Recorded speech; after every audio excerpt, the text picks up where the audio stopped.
much. Let's open the whole screen as well. Hope for the screen. Thank you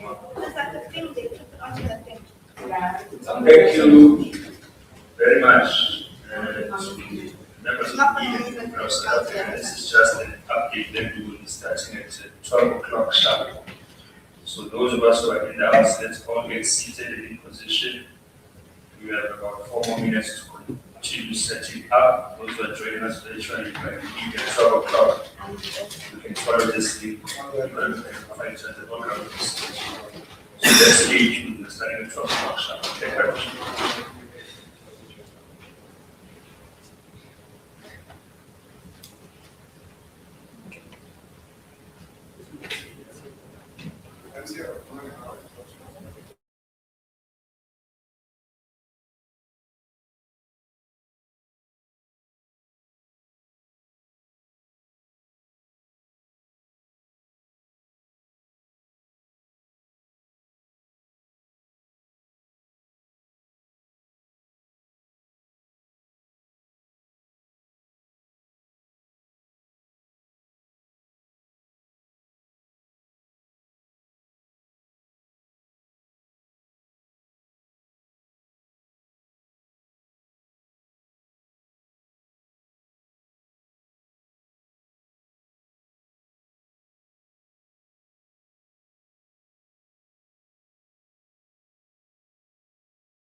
Alright, Moya Light, Moya Bright, welcome to another Moya live stream. We're out at the Mandela House in Johannesburg, South Africa. The fighters are having a press briefing. We're not quite sure what they're going to be about, what's going on, but we are certainly looking forward to it. There's obviously been a lot. There's obviously been a lot of drama in the political space, and elections are coming up next year. So I'm sure this announcement is related to the campaigning and what's going to happen ahead. We're just waiting. And so the briefing will start in the next 5 to 10 minutes, hopefully. But yeah, here we are. We're at the house. Please, can you guys watch the content on our YouTube channel because we're trying to promise numbers. Give you guys support us. So please, instead of watching on Twitter, I know you people are watching on Twitter. Please go to the channel, guys. Moya Podcast on YouTube. Please go to the channel. We're out at the Economic Freedom Fighters press conference. We're about to start now. So thank you so much for joining, and we'll see you guys. Let's do this.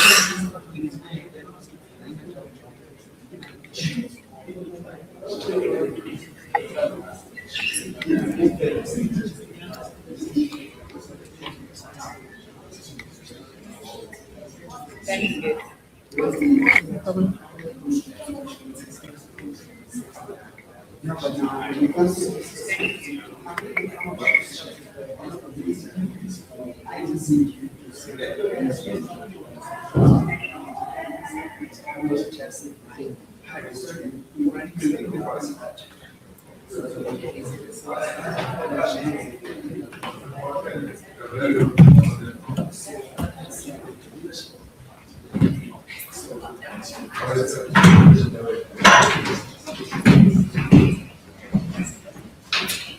Thank you very much, and welcome to the media across South Africa and all ground forces to the EFF press conference. My name is Sinawa Tamo.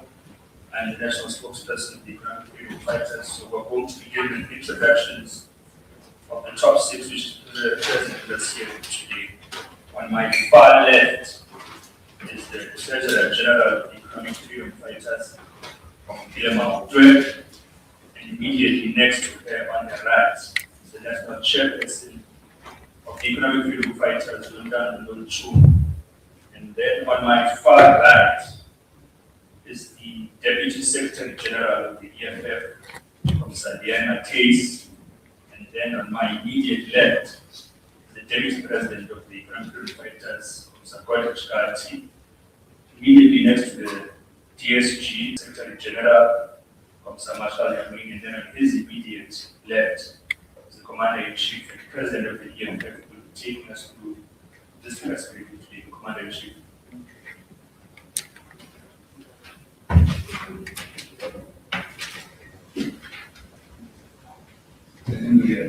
It's now taller than me.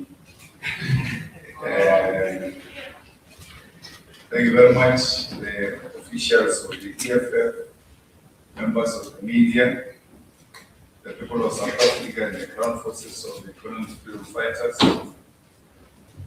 The Economic Freedom Fighters had its fourth Central Command Team meeting on the 3rd of the 3rd National People's Assembly at the Zebuja Golf Estate in Binavida from the 5th to the 7th of December 2025. The Central Command Team reflected on the year 2025 in relation to organizational growth, governance, and with regard to the ability of the organization to champion grassroots struggles of ordinary people and struggling communities. The theme of the EFF in 2025 was the year of the picket lines, and it was a resounding success, which reaffirmed the EFF as the weapon of the poor and an enemy of domestic and global capital. This year, we demonstrated that our struggle does not end at the picket lines. It advances directly into the chambers of parliament, where we translate the people's demand into legislative action. We decided to internalize, as a matter of fact, the guidance of Cabral, who taught us that the open quote, every practice produces ill, close quote, and that open quote, nobody has yet made a successful revolution without a revolutionary field, close quote. Our actions, therefore, are a conscious and unapologetic application of this truth. The CCT was further appraised on the key resolutions taken by the Third National People's Assembly, which was to dissolve regional structures which were not fit for purpose and instead establish sub-regional structures across the country's municipalities. Further to this, a key organizational achievement for 2025 was the launch of the EFF Youth Command, succeeding the Student Command.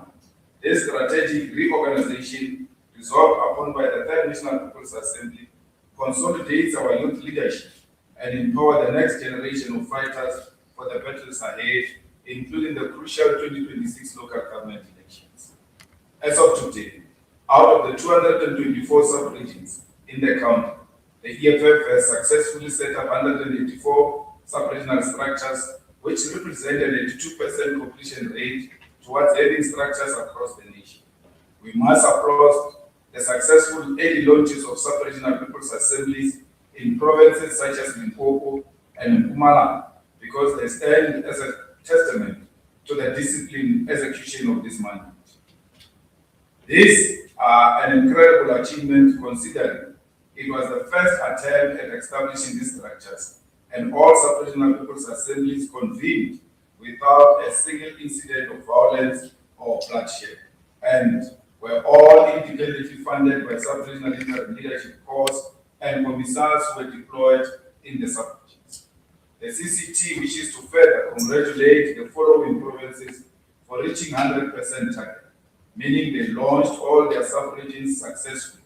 The provinces are Limpopo, Free State, Mpumalanga, Gauteng, and Northwest. This must be commended as it is an example of fulfilling the constitutional obligation in the EFF of completing a mandated task as expected. The CCT, pleased with the patient work being done to build genuine and organic structures in the provinces of KwaZulu-Natal, Eastern Cape, Northern Cape, and Western Cape, which are areas where the EFF has shown great potential, particularly in the 2024 national government elections. Particularly, the work in KZN has shown us that there continues to exist an appetite for the organization in the province, and such work must not be rushed and manipulated for compliance purposes, as we witnessed ahead of the elections in 2024. It is on the foundation of strong organizational structures that the EFF will turn its electoral fortunes around in the 2026 local government elections. And we wish to salute all delegates, members and ground forces who formed part of our structures from voting districts to a branch level for delivering successful people's assemblies. As the Central Command team reflected on the year, we made key observations on the successful organizational presence on the streets to demand the dignity of our people, but additionally on the qualitative contribution made in government. The EFF in Parliamentary Caucus was an example of excellence for the EFF and has improved in leaps and bounds, as in each and every committee and all matters of national importance. The EFF was a leading figure. Our vigilance extended across all departments, including our robust engagement in the defense budget vote, where we demanded accountability for military spending and the welfare of veterans.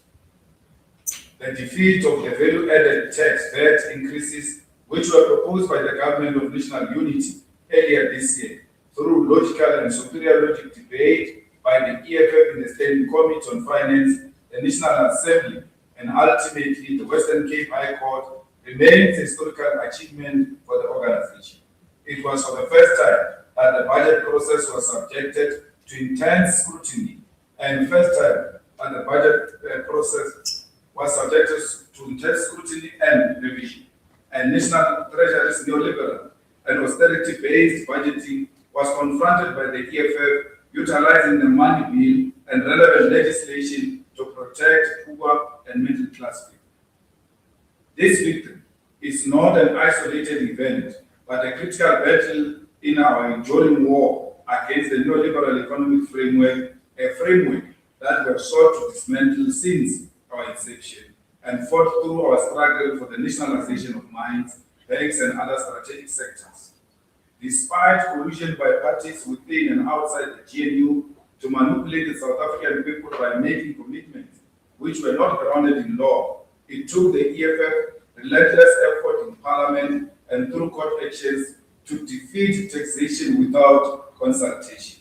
To date, the commitment to provide alternative revenue generation mechanism by the GNU and its allies in the form of small political parties has not materialized, and instead, our people have been subjected to an increase in the fuel rate. The EFF will be vigilant in the 2026 budgeting process and will make sure we defend our people against aggressive taxation, austerity, and a budget that represents stagnant growth and does nothing to address massive unemployment. The parliamentary caucus of the EFF cemented its place as an official opposition in Parliament on various critical matters of national importance, which includes exposing corruption in SITA board appointments and undermining the capture of the National Youth Development Agency by the proxies of the Reformer Liberation Movement. Following the 2024 national government elections, wherein the ANC lost political power, it became clear that they wanted to substitute their losses of seats in Parliament by capturing state institutions for cadre deployment and looting. It was the EFF which stood in their way, ensuring that corrupt appointments in SITAs were reversed and ultimately leading to the resignation of the first Minister of Higher Education of the GNU, who was deployed by the ANC, meaning we determined the deployment protocol of the ANC. Further to this, we stood in the way of the capture of the NYDA by the children of the corrupt, who had lined up mediocre and fraudulent individuals to chair the NYDA and steal money meant for youth development. In the fight against crime, the EFF has been at the forefront of ensuring the executive does not hold itself accountable, while it is embedded in the corruption and capture of law enforcement agencies. Furthermore, due to a sustained EFF motion, the nation has now embarked on crucial public hearings to investigate and address the pervasive crisis of sexual rape and a state that must block our national. It cannot that this sketch that saw more than 170,000 girls aged 10 to 19 give birth in a single year can be allowed to continue right under our noses and without any criminal repercussions. As much as we support the work of the Matanga Commission, it remains a mechanism established by the executive and led by the judiciary. The legislature is a separate arm of the state which has its own constitutional obligation to hold the executive accountable, and it cannot do so by relying on other arms of the state to do work which is within its jurisdiction. Through the EFF, the following committees have been established to investigate and subvert crime. The ad hoc committee to investigate allegations into the capture of law enforcement made by Lieutenant General Ntantram Connors. The ad hoc committee to investigate senseless killings in the city of Cape Town. It was the EFF that further called for the establishment of an ad hoc committee to investigate extortion in South Africa, particularly in the Western Cape, Gauteng, Eastern Cape, and KwaZulu-Natal. This motion was defeated by the major political parties in the GNU, which govern these provinces either individually or through a provincial coalitions. To date, despite the disparate hopes by our naysayers, the EFF has not been implicated in any way, shape, or form in the capture of law enforcement agencies or in the undermining of state institutions for the purpose of crime or corruption. It is for this reason that we speak fearlessly and without favor against crime and are able to champion investigations into crime by legislative bodies who hold that mandate given to them by the electorate. We are building a movement conscious of Fanon's warnings about the failure of the past revolutions, We reject the path of self-serving, nationalist bourgeoisies whose party becomes a true instrument of power in the hands of the bourgeoisies that immobilizes the people. Our mission is and will always be different. We have introduced numerous pieces of legislation to eradicate corruption and the continued subjecting of our people and nation to debt and our people to indignity. Bills introduced by the EFF, including the South African Reserve Bank Amendment Bill, the Insourcing Bill, the Public Finance Management Amendment Bill, the Liquor Amendment Bill, the Student Cancellation Bill, are all bills which have been introduced or reintroduced in Parliament in 2025 by the EFF. These legislative instruments are weapons we carry in the pursuit of our year of the picket lines and designed to directly answer the grievance of the poor, the workers, and the students that we stand with. These bills are all at an advanced stage and will secure our nation's fiscal policy from determination by foreign shareholding, which has no interest in our developmental needs. They will release our country from the corrupt tendering system practiced by the state institutions. The bills will put an end to the surrendering of our sovereignty to foreign financial institutions. They will put an end to the popularizing of alcohol through advertising. And they will finally put an end to sacrificing of students to crippling debt. The EFF has additionally exhibited superior performance in local government, where we have been able to secure positions of government within mayoral executives, particularly in the cities such as Johannesburg, Tshwane, Ekurhuleni, eThekwini, and Nelson Mandela Bay. We must commend the MMCs, as in Johannesburg, we have seen a crackdown on crime, drug syndicates, and illegal occupation of buildings led by EFF MMC for public safety. Additionally, the EFF MMC for Health in the city of Johannesburg has established the first state-of-the-art 24-hour clinic in the city, while leading important initiatives to promote primary health care and disease prevention. In Tshwane, the MMC of Environment and Agriculture has led a revival of the city, turning it into one of the cleanest cities in South Africa from the township to the CBD. Our MMC of Health has rooted out shops which sell food, which is a threat to our people's lives, shut down brothels and outlets which abuses young women, and has led to the establishment of the new Lusaka clinic in Mamelodi, whose contract has been delayed since 2017. In Ekurhuleni, our MMC for water leads responsive city which saves millions of liters of water by fixing leakages, and has been leading in the commissioning of new water reservoirs in Ekurhuleni, as opposed to the 59 municipalities flagged by the Auditor General for spending 2.3 billion on water tankers.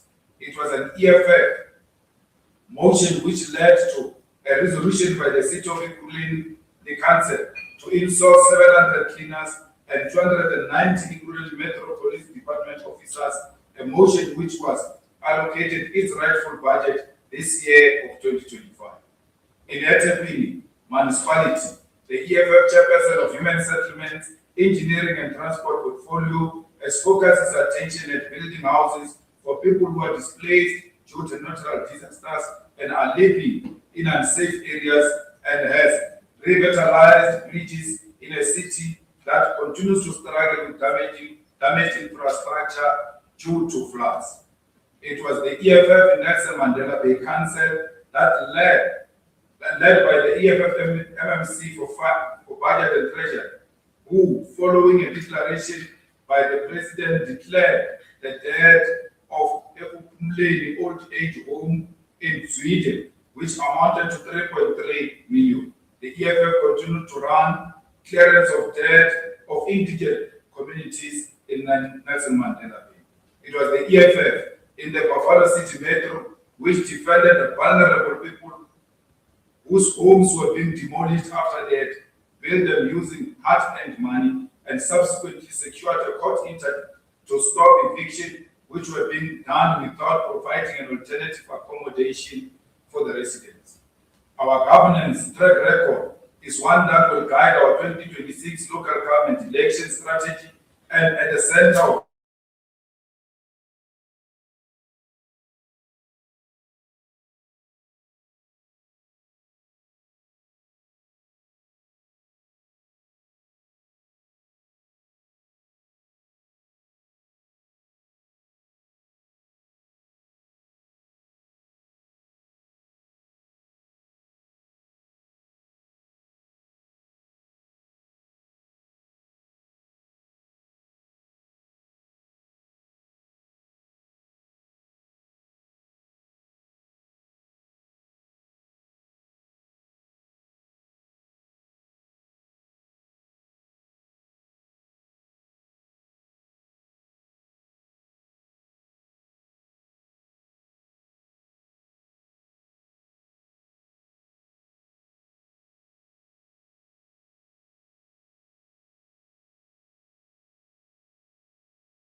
will intensify all efforts to ensure that the people of South Africa know that they did not waste their votes when they elected the EFF to represent them.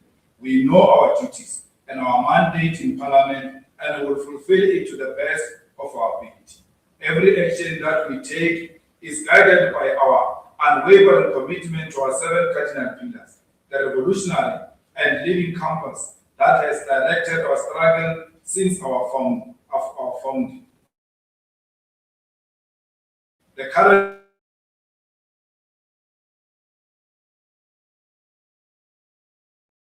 by economic activity, the collapse of industrial capacity, and the entrenchment of mass unemployment. The economic growth for 2025 set at 0.5% across the 3 quarters, while more than 11 million of our people remain jobless. This is not an accident of history, nor a statistical anomaly. It is a deliberate outcome of a political arrangement whose purpose is to protect a colonial economic architecture while denying the black majority access to productive participation in the economy. This arrangement is what Fanon identified as the core blockage on the horizon. What matters today, the issues which blocks the horizon, is the need for a redistribution of wealth. The GNU exists to prevent this redistribution. The GNU is not a break from the past. It is a continuation of an agenda that predates the 2024 elections. Under the illusion of renewal, the GNU reaffirms the same neoliberal commitment that have suffocated our country for a decade. They have chosen austerity over industrialization, outsourcing over state capacity, privatization over developmental governance, and foreign dependency over domestic reliance. The result is predictable: stagnant growth, crumbling infrastructure, collapsing state-owned entities, and an economy defined by extraction without production. The GNU governs as though the working class is disposable. It has reversed the hard-won gains of labor and reduced economic dignity to a privileged reserve of the elites. Workers now face a cruel binary: accept wages that guarantee poverty or remain unemployed indefinitely. In either case, capital triumphs while communities suffocate. This is not development, it's structural exclusion. We are happy that the workers rejected the COSATU rally in Soweto, which was attended by the leadership of COSATU and the President of the Republic. The workers are beginning to reject COSATU, which became the biggest sellout of the workers since the formation of GNU. We say to the leadership of COSATU, you must be ashamed wherever you are, and you must listen to those silent voices of the workers who refuse to attend your anniversary because you have turned your back against them because you are looking for a seat in the GNU. The EFF recognizes that the GNU's failure is the logical conclusion of a system that is ripe for transformation. As Karl Marx and Friedrich Engels remind us, of all the classes that stand face to face with the bourgeoisie today, the proletariat alone is really the revolutionary class. It is this revolutionary class, the workers, the landless, the unemployed, that our party is organized to lead. There is no industrial policy, no serious program for localization, no commitment to build productive capacity, and no vision to mobilize domestic capital towards manufacturing, agro-processing, pharmaceuticals, energy, or rail. Instead, the GNU waits passively for foreign investors who will never industrialize this country. While Investment Corporation, the largest allocator of capital on the continent, props up sectors owned by the white establishment. The state refuses to lead development because doing so threatens the interests of the few who designed these coalitions. Municipalities are collapsing because they are treated as a trading companies rather than developmental institutions. Transnet, ESCOM, DINER, and SAA are being hollowed out. Infrastructure spending is insufficient to stimulate demand. Budgeting remains a ritual of austerity driven by ideological obedience rather than developmental logic.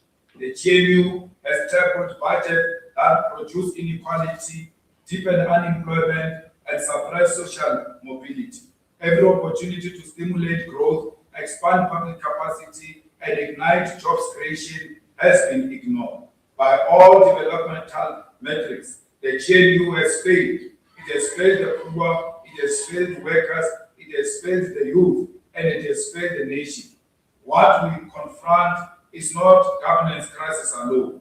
It is an ideological crisis rooted in a refusal to abandon colonial economic logic that protects the powerful at the expense of the dispossessed.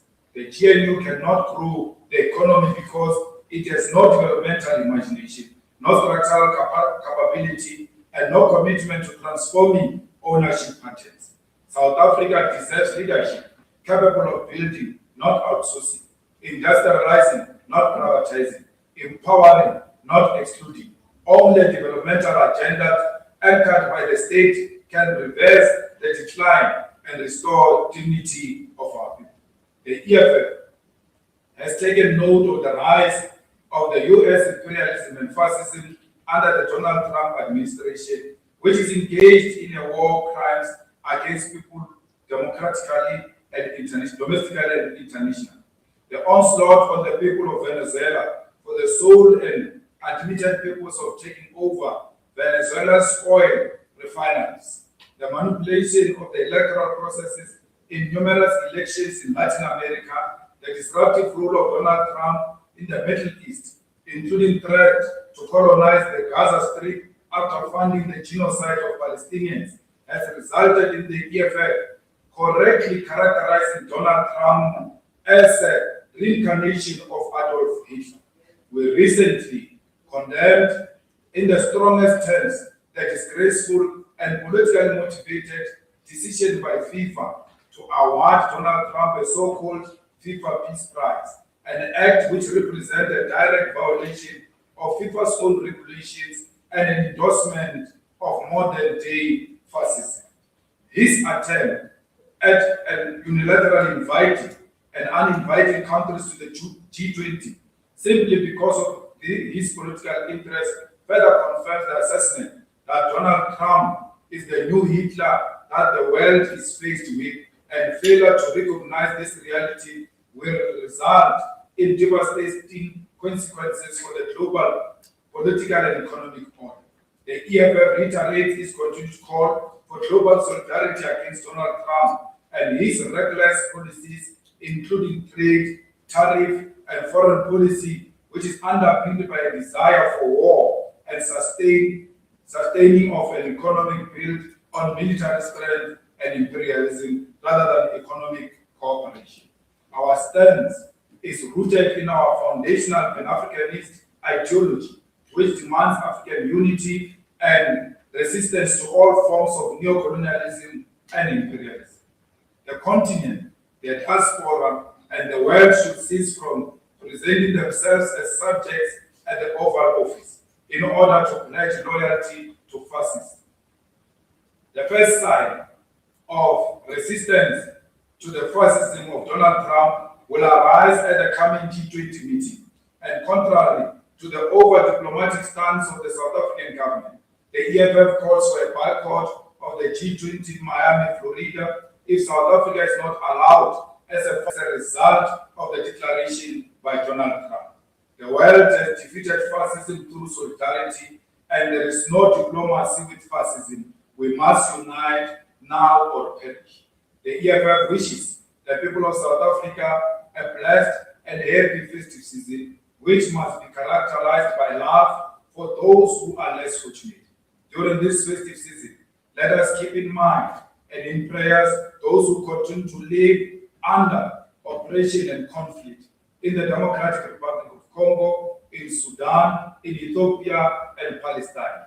Let us strengthen resistance as communities to gangsterism in the Cape Flag and to violence which has overcome our communities, leading to rampant murder, rape, and gender-based violence. The EFF calls on the people of South Africa to celebrate this festive season responsibly and avoiding drinking and driving and conflicts inspired by alcohol abuse.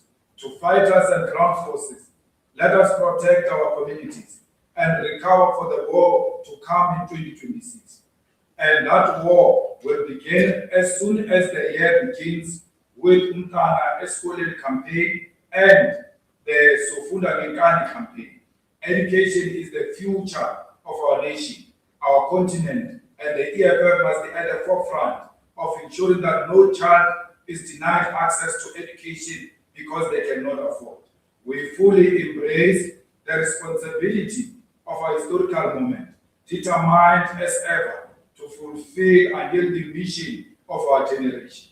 Therefore, as we stare into the promise of a new year, we refuse to blink until we step closer to achieving the feat of economic freedom in our lifetime. Let us be safe as the task in 2026 to remove the corrupt and incompetent government in our municipalities is an urgent one. It demands that our fighters dare not fail in this revolutionary movement. This press conference constituted the formal organizational activities for the 2025, and this press statement is a statement of closure to a successful year. The last mission lies with our two members of the legislature in KwaZulu-Natal. They must support the motion of no confidence against the provincial coalition. The support for the motion of no confidence in KwaZulu-Natal is not a support for MK, it's a support against the neoliberal forces that came together to form a government against the wishes of the people of KwaZulu-Natal. Whether we like it or not, the MKP got majority vote in KZN, and whether there's capacity in the MKP or not is none of our business. The people of KwaZulu-Natal love them the way they are. DA must never threaten us with protest as if we have no capacity to organize the counter-protest against them. When they passed the motion of no confidence in Gauteng against the Panyaza Lesotho government, we never organized protest. We allowed them to exercise their democratic right. They must never dare us because we made them toe for toe on the streets. Thank you very much.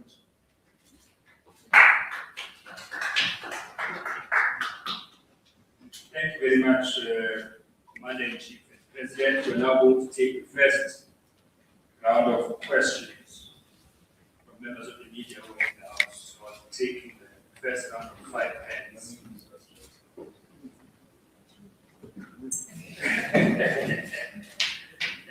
Can I see the hands? Number 1, you'll be number 2, you'll be number 3, number 4, you'll be number 5. Let's move swiftly. Number 1. Morning, it's Farah here, journalist at Prime Minister. Mr. Malema, we saw at the White House that former President Donald Trump put out EFF footage as a reason to consider sanctions against South Africa. You are now describing him as a new Hitler. Are you not concerned that such statements could possibly provoke further hostility towards South Africa? And secondly, what do you think is the appropriate sanction that could be used to do this for something that is accused of viewing the right of our clients? Number 2. No, thank you very much. President, my name is Loma from the Mail and Guardian. The President, I think you just took out the question that I had on the issue of KZN. Will you be mobilizing the aids from the ANC to actually remove Tamin to be disciplinarian? And then the second question would be, what is your stance on the visit? I know with the King of Abatin, that is one of the kings that you visited quite several times. What is your stance on this visit to Israel? And then thirdly, we know about the court judgment against you that in the firearm case. If the court sanctions that you go to prison, is it something that you're going to challenge, or as a revolutionarist, would you be willing to go there to some time? And then on a lighter note, President, it's a closing of the don't come for me. Please. But it was very strange to see you at the head of committee when Syria was there. Was there a reason of some sort of in the Syria was there? Thank you very much. Number 3.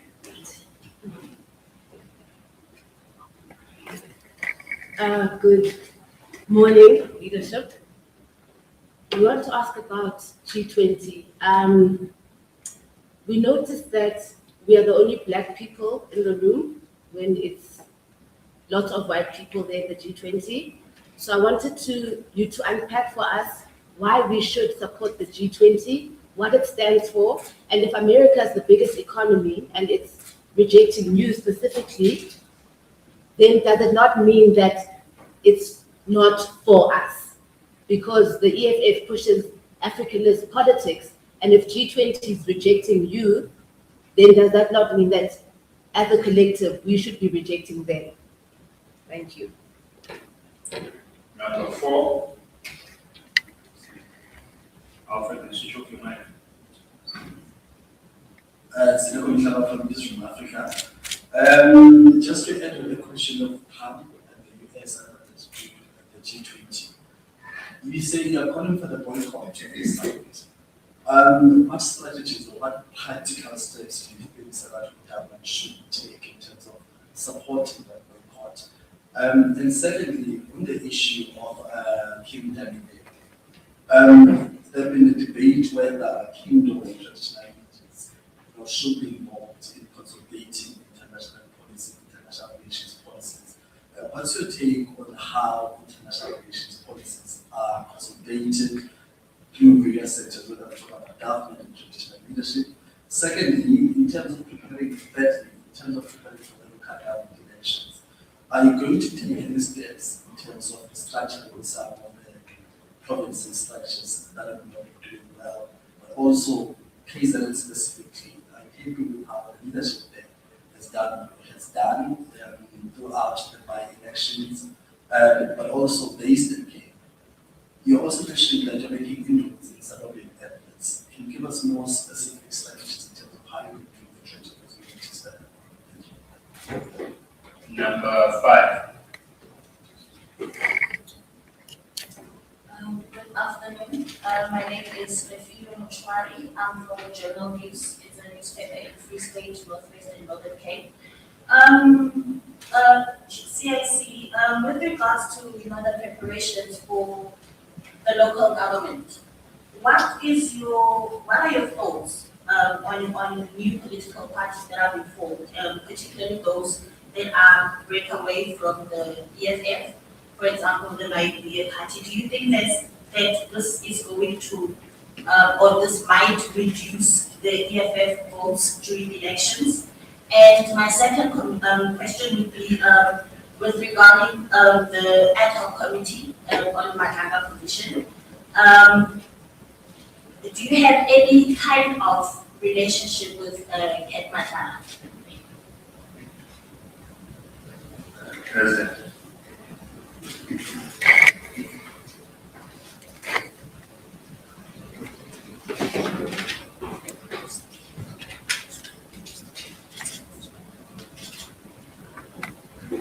Thank you very much. I hope I'll be wonderful for you. Look, the footage that is being played is being used to get lies about South Africa. And therefore, that cannot be used to persuade us to retreat from our stance, because there is nothing that we are saying which would strengthen the case for South Africa against Trump's position, which is very clear of isolating South Africa. It doesn't matter what you say, it doesn't matter what you do. The man has taken a decision to go against South Africa, not for what the EFF says, for the South African government position against Israel. Taking the Israeli government to International Court of Justice is what has offended the USA. The relationship of South Africa with China, with Russia, with Brazil and India, our participation in BRICS is what has offended the USA. So it doesn't matter whether the EFF video is played or not. That is actually trying to find a reason, because we have no other reason to attack South Africa and isolate it for its stance on Israel. So we don't think there is anything we've done or anything we've said that will worsen the situation between South Africa and the Adolf Hitler of the modern day called Donald Trump. So It doesn't matter how many times you go to the Oval Office. Our president went there with his clowns to go and try and explain themselves. And it didn't work. The biggest clown of all of them is Kumbuzo Chari, who came to me at the funeral of T.T. Mabuza, unprovoked, and said to me, no, after that Oval Office meeting, Trump has assured her that he's going to attend the G20. Even Elon Musk, who's her friend, and now they're friends, whether she was being boastful to me or what for what purpose, I don't know, assured her that Trump is going to attend the G20. I'm talking here a minister of state security who has got no capacity to actually detect that there is no such a thing that is going to happen at the G20. So, really, South Africa must just assume its position and concentrate on internal investment, beneficiation, grow our economy, while we are still trying to find other international trading partners. This is not going to end with Donald Trump as regime. Whoever says when Donald Trump leaves, this will change. It's not true. You know that Israel controls the USA. Whoever is going to come after Trump is going to be told that South Africa is hostile to Israel and therefore America has got no business with South Africa. So for as long as South Africa maintains its position against Israel, you must know that whatever happens, even if Trump dies tomorrow, we are still in a serious crisis for a very long time, and we need to prepare ourselves for this battle, which is ahead and which needs to be confronted with determination and without fear. I don't know of any Juju who's facing any charges of any arrest for taking people to Russia. I saw people opening cases against him. And I'm very conflicted because Juju, anyway, she's my friend.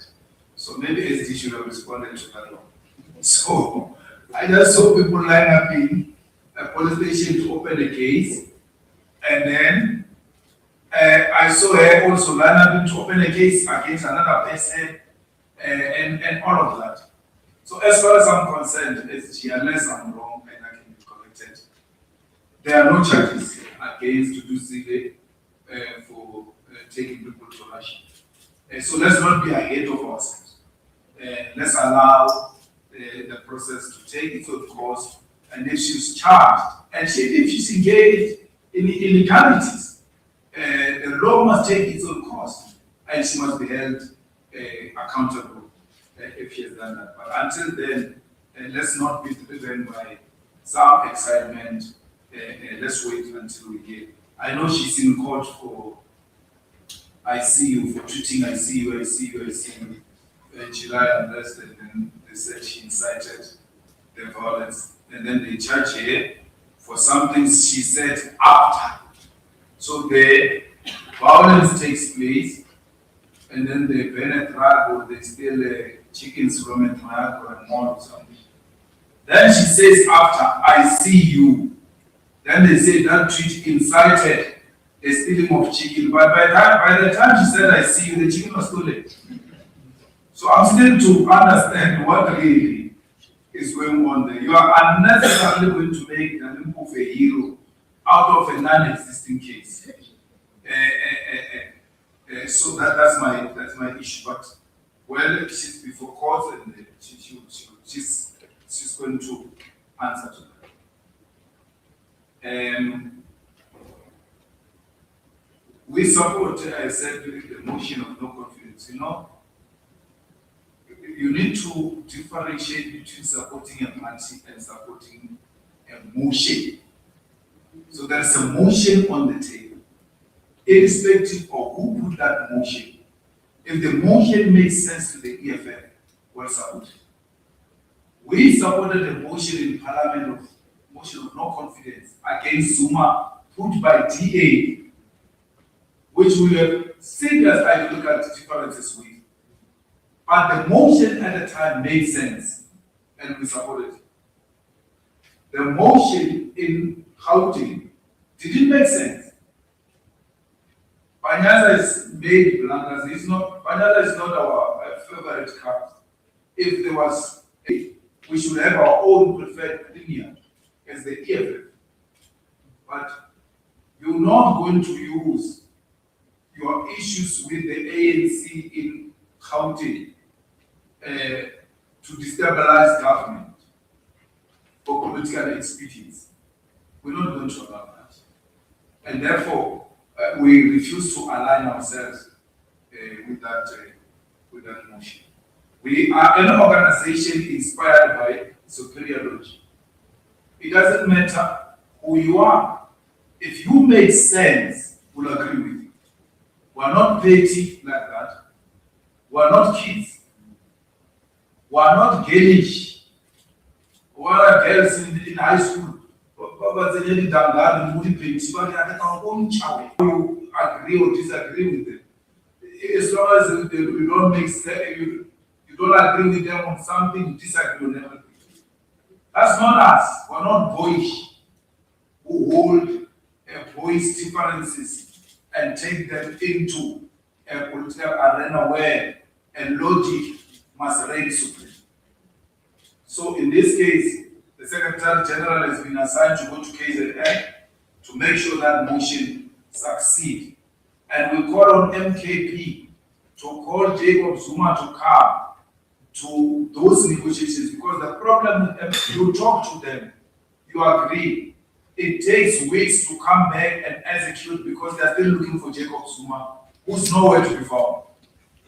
So if they are serious about that motion, Zuma must be part of the negotiations. Right from tonight, tomorrow, tonight, over the weekend, we are going to speak even to the ANC people. And we'll speak to the ANC if it's prepared to talk to us formally.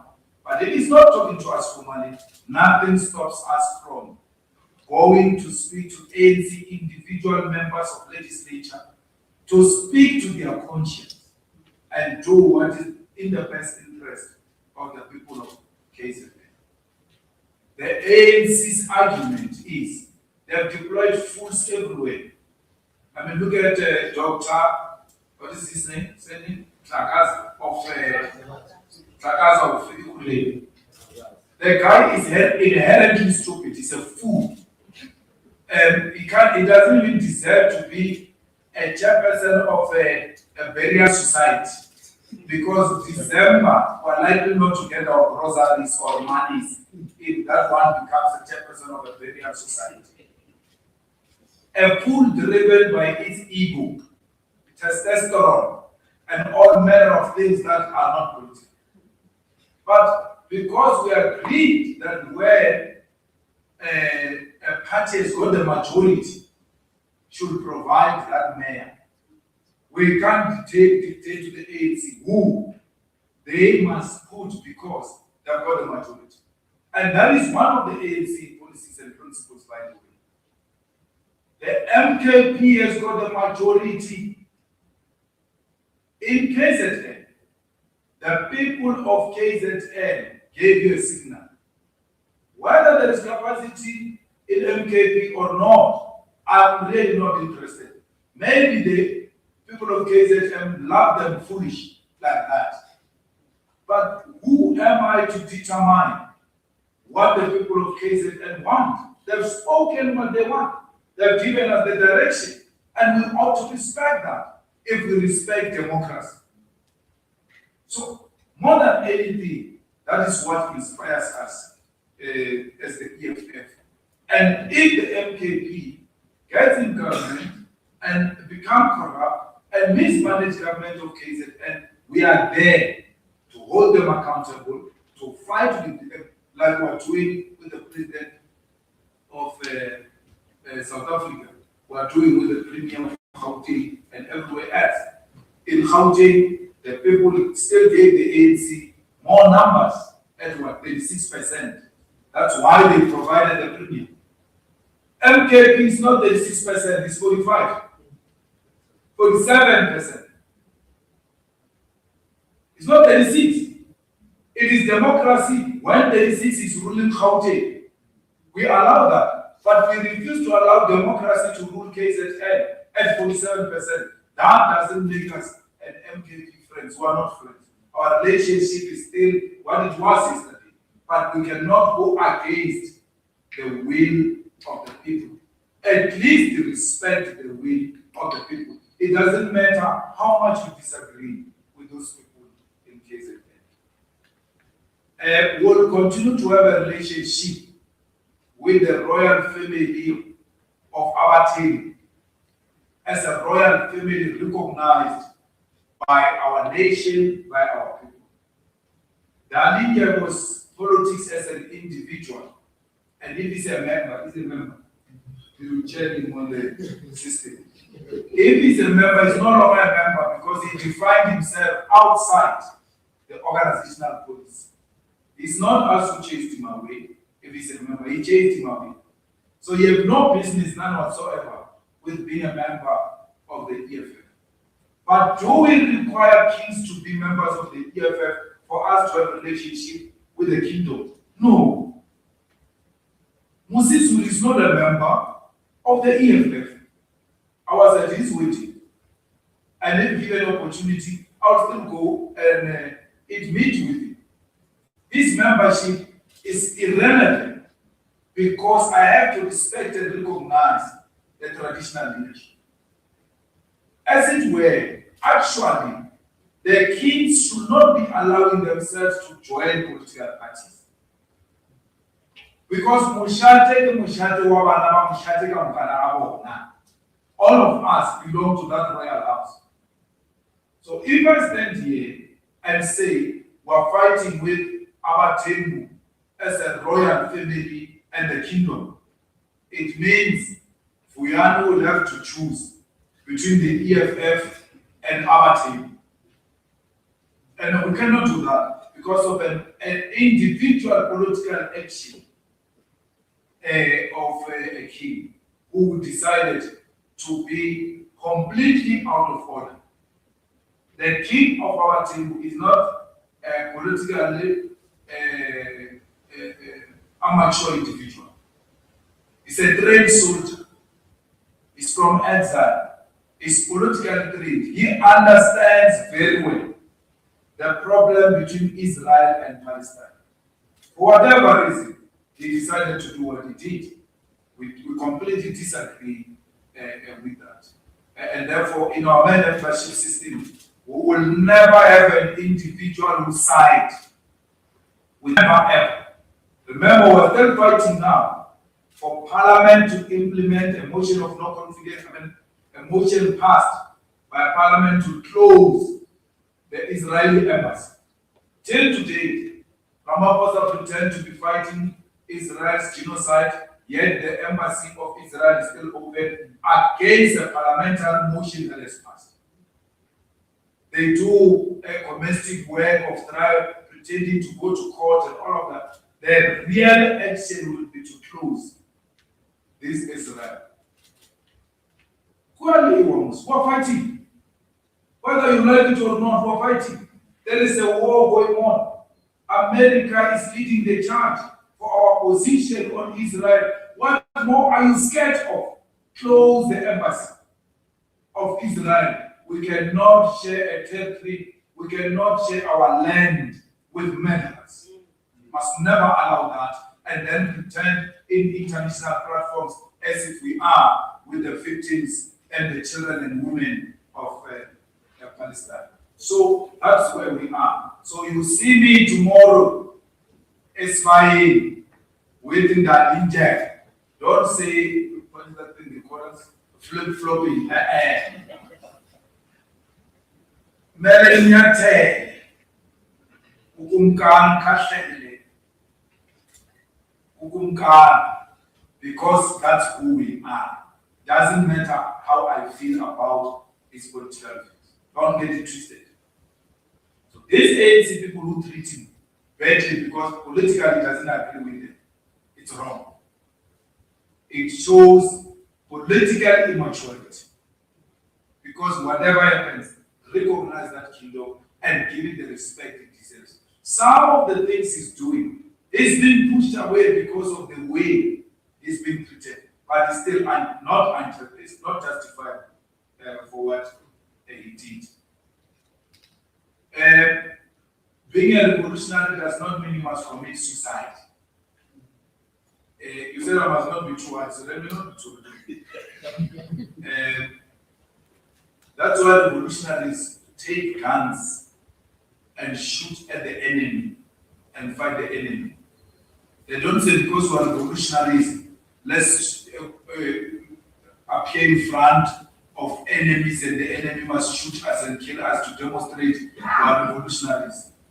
That is committing suicide. That's not revolutionary. Actually, that is being a suicide bomber.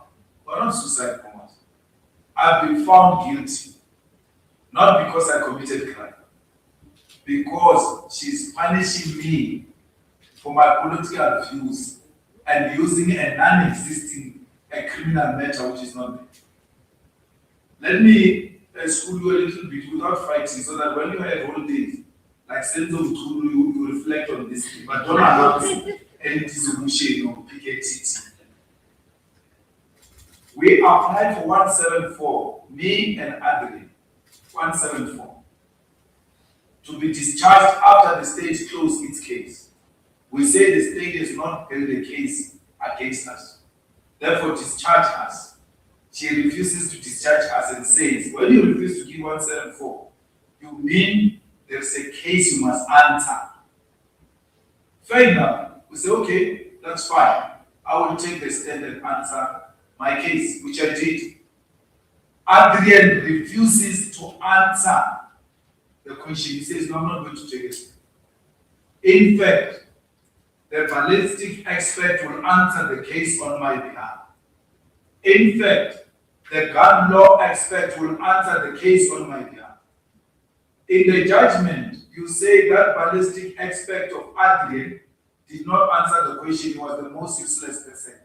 Which means Adrian did not answer the question even through the ballistic person. Then you say, shame, the gun law expert is such a good gentleman, and yes, he contributed in the formulation of the gun law, and I can take it that far. Other than that, it's not being useful to me. Which means you are dismissing that person who was answering on behalf of the Adrian. The question you said Adrian must answer is still not answered. Because you said Adrian has got a prima facie case to answer, built by the state. He still doesn't answer that question. You say, no, discharge, go home.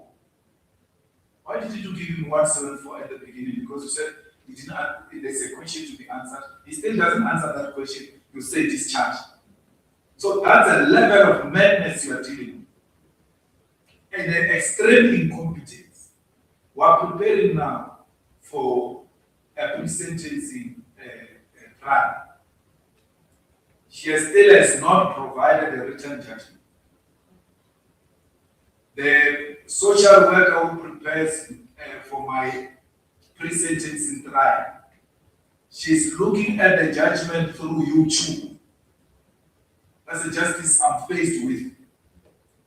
I have to go and then appear on the 23rd and argue why I must not be sentenced. I've got nothing written. When she discharges Adrian, she just says, accused number 2, not guilty, you can go home. But she doesn't say you are not guilty on this charge because the state failed to prove this case in that they could not provide 1, 2, 3, 4 on this one. On this one, the state did not do 1, 2, 3, 4. She knows if she does that, she's now punching holes on the state case. And that applies on Malema. And I can't punch state holes, case holes for Malema because I need Malema for racism because I've got emotional attitude against Malema and I need to punish him for so many things I don't agree with him. And therefore, I'm not going to venture into the reasons why I gave accused number 2 not guilty verdict. What seated here was still not given reasons why accused number 2 was given a not guilty verdict. Because those reasons apply on me. You said accused number 2 gave me a gun. When you discharge accused number 2, it means you are now releasing the gun, which you say I've used to commit crime. A gun used to commit crime, once you are found guilty of using that gun, it gets seized by the state. It's no longer returned to you. A gun used to commit crime can never be returned back to the owner. So as I'm standing there, and when you are sentencing me, where is that gun you are saying I used to commit crime? Where is it? As I'm standing in this box, you are sentencing me. Where is the gun? The only gun that remains in that court is the gun I provided to the magistrate, which is a toy gun. Adrian, funny enough, Adrian was called a day before by the prosecutor before judgment was passed. Adrian was called a day before by the prosecutor to come the following day where judgment was going to be passed, to come and fetch the gun. How did the prosecutor know that Adrian was not going to be found guilty and therefore he's got a duty to release the gun? The gun is released as we speak. Remember, you found me guilty with this gun. As I'm standing here, the gun should be standing next to me. Will you have used this to commit crime and therefore put the lives of people under danger? Therefore, I'm sending you to jail for 15 years. Where's the gun? So that's what you're dealing with. That's why I'm going to appeal it. You're not going to blackmail me and say I'm a revolutionary. I must not appeal it because you're also part of the team that want to see me in jail. What is even worse is for this one next to me on the left. If he thought he was going to be active because I'm going to jail, I'm going to appeal. I'm going to appeal until the constitutional court. You must know I'm still around. For those who are excited, I'm still around. But we'll meet on the streets on the 23rd of January 2026. Anyone who loves the law of this country, who agrees that presiding officers must never use the courts to settle political scores, have got a reason to come out in their numbers on the 23rd and say, not in the name of our law, not in the name of our constitution, are you going to use your political differences with Malema to abuse what is entrusted with you as a presiding officer. You know, for any of you who know me, I will never run away from my responsibility. I'm a member of the adult committee, member of parliament, member of leader of the EFF, its member, and a family man. You see how many responsibilities I've explained to you, including the role I play internationally. When I are not even international, your office bound. I don't know if you're in the office or you're sharing that desk in the open thing. I'm not sure if you've got a feeling in any of these responsibilities I explained to you. So all of these responsibilities are not going to drown because I'm sitting in the other committee. I've got a duty to all of this, including a duty to wear a hoodie and go to a school and watch my kids play a play. I wanted to have a father do that to me, I never had it. And I'm going to do that to my children. That which I longed when I was a father, I will do it for my kids. And no anyone is going to stand between me and my children. No one. Because when it comes to my children, I've got a duty to perform that. And when it comes to the EFF, I've got a duty to perform that responsibility. When it comes to other committee, I've got a duty. Now, unlike other committee, in my family, in the EFF or everywhere else, I don't have an alternate. No. Unless there's an alternate in my family, I don't know of. Then I will not be accountable for that. As far as I'm concerned, I'm no alternate. Now, I've got an alternate. If I'm not there, the EFF is there. And our alternate was there. The EFF was there. Let this obsession with Malema and being pretentious that you like me when you don't like me. When I accepted to be a member, it's not giving other people a chance. Why is being a member for young? When I'm being a member, he must come every day. Why is he not here? Hey. I've got a colored lady with capacity, the DSG of the EFF. If you look at what she has done in that committee, yes, she threw us some 10 or 15 new votes of colors. And they like us now. It's very good with colors. I told this must be cancer and end of the party. Popular with colors now. How was she going to be in a position she is now if at times on critical matters she's not being given an opportunity to shine and show the capacity of the EFF? That these are not just token, they are women with capacity and they are able to confront hardened criminals and hold them accountable. And all of you here, no one can say that you doubt the capacity in that part of committee. And suggesting why I was not there, as if she was not there, is belittling her and downgrading her and looking down on women and worse, a colored woman. The EFF was there. And therefore that question does not arise unless it's based on sexism and racism.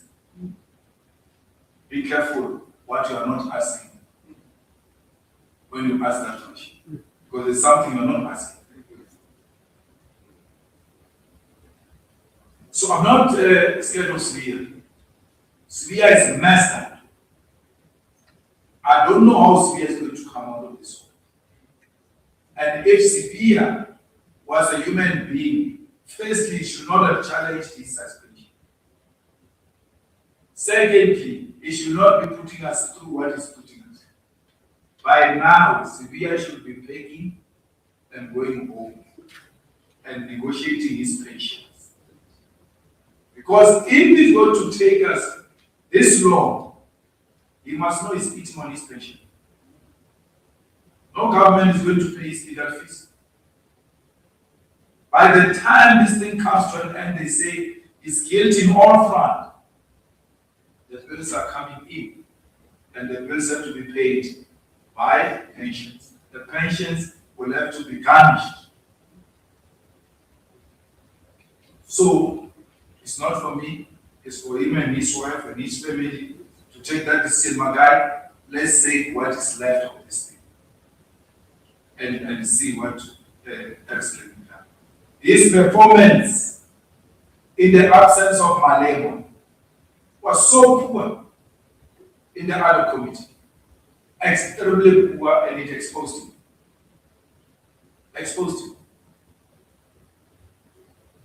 So why do you need Malema, even in the absence of Malema?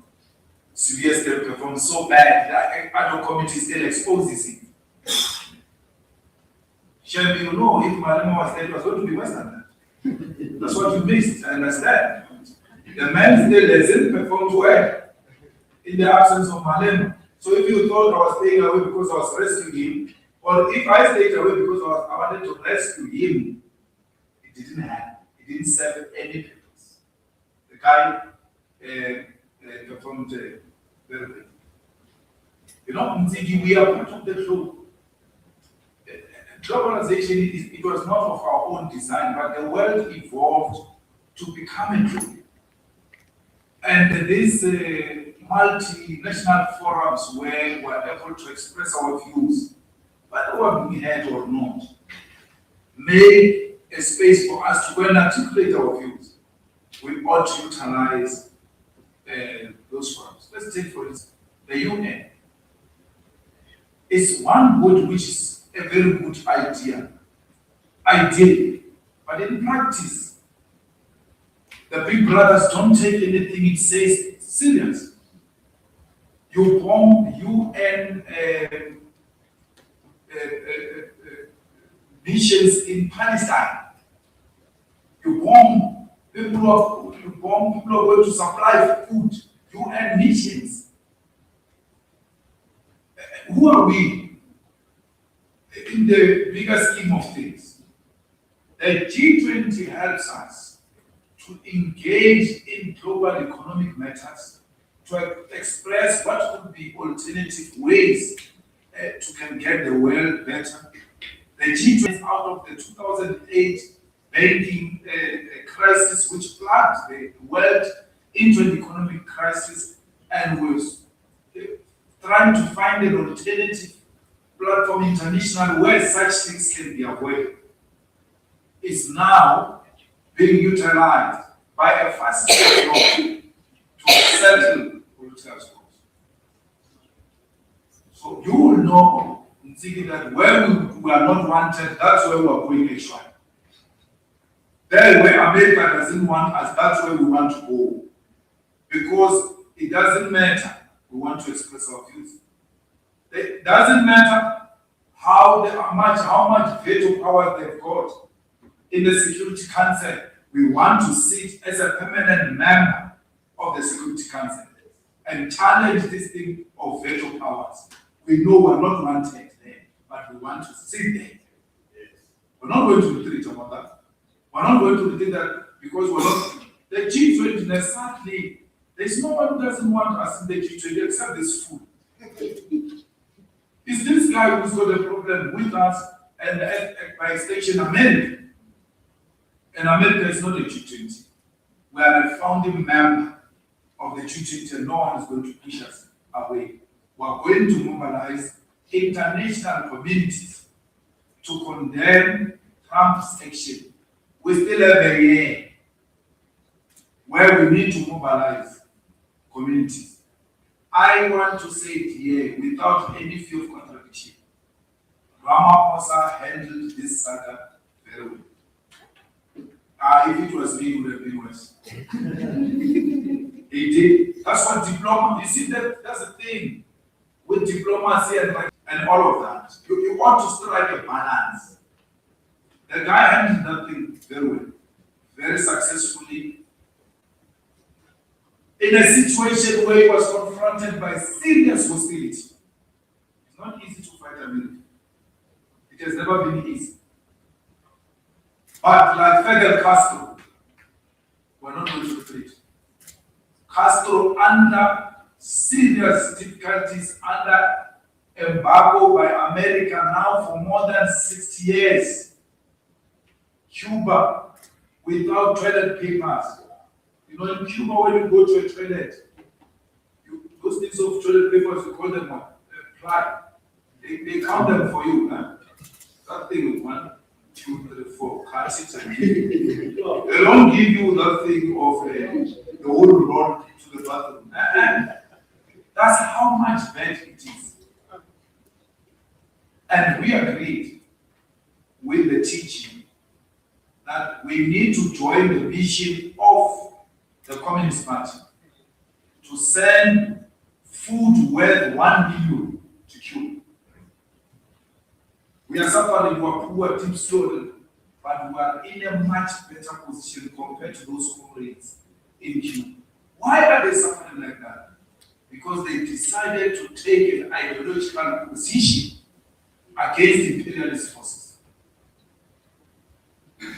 We must take inspiration from those people.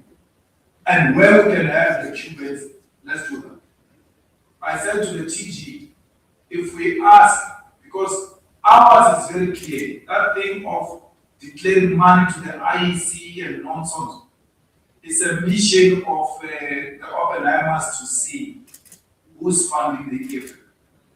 I said to TG, we need to find individuals who can each give us 99,000 rand, not more than the threshold, so that we don't get to disclose them.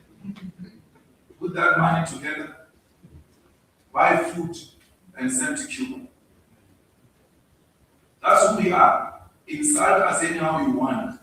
We build houses for disabled people. When we build houses, because their pain is our pain. So, when we do that, you must know we're doing that against America. It will never like that. But are we going to retreat because America doesn't want us to do that? Never. Even if America decides that I should no longer enter America, it's okay, I will enter Zimbabwe, I'll enter Botswana, I'll enter Nigeria, I'll enter Africa, my home. Why should I be concerned about people who are going to feed me beggars and make me fat when I can go to Nigeria and eat jollof? Nice, no. Nice food. So why must I buy food to beggars instead of jollof? When we're in Nigeria, you must give a nice jollof rice and what is that good soup? A soup by the governor of that state, Enugu State. Hey, my guy, we will shake him but we will not stop him. Shake him but not stop him. That's how nice Africa is. So you want to threaten me that you won't give me a visa to America or give me a visa to London? I don't care. I'll go to Africa and enjoy the company of my own people. One day this will come to an end. Even if it's not achieved under me, I must lay a foundation for those who come after me that must not hero worship America. So to an extent that when we are threatened that we can't get visas, we retreat on our ideological position. Fidel went to the grave. I went to bury him. He didn't have a visa to America. So who am I? Comrades, local government elections were fighting. It's not about local government elections, it's for the survival of the EFF. Because if it took a law in 2024 and it does the same in 2026, it must know that it's a way out of the situation. So don't ask me about strategies. No. You can't ask me that. That's not what we're fighting. And at the center of our fight, and central where resources will be put, is in the Eastern Cape. We have been sleeping in that province. And we're not going to have a provincial leadership that is going to sleep in that province. Someone asked me at the provinces, that Eastern Cape leadership, if it's not going to change its attitude, it will watch this EFF from Reverend Zondo's church in Mid-Fall, is it Fall or Mid-Fall or something? Because that's what people are frequenting. The only person who's able to bring numbers for them is the congregation of Reverend Zondo.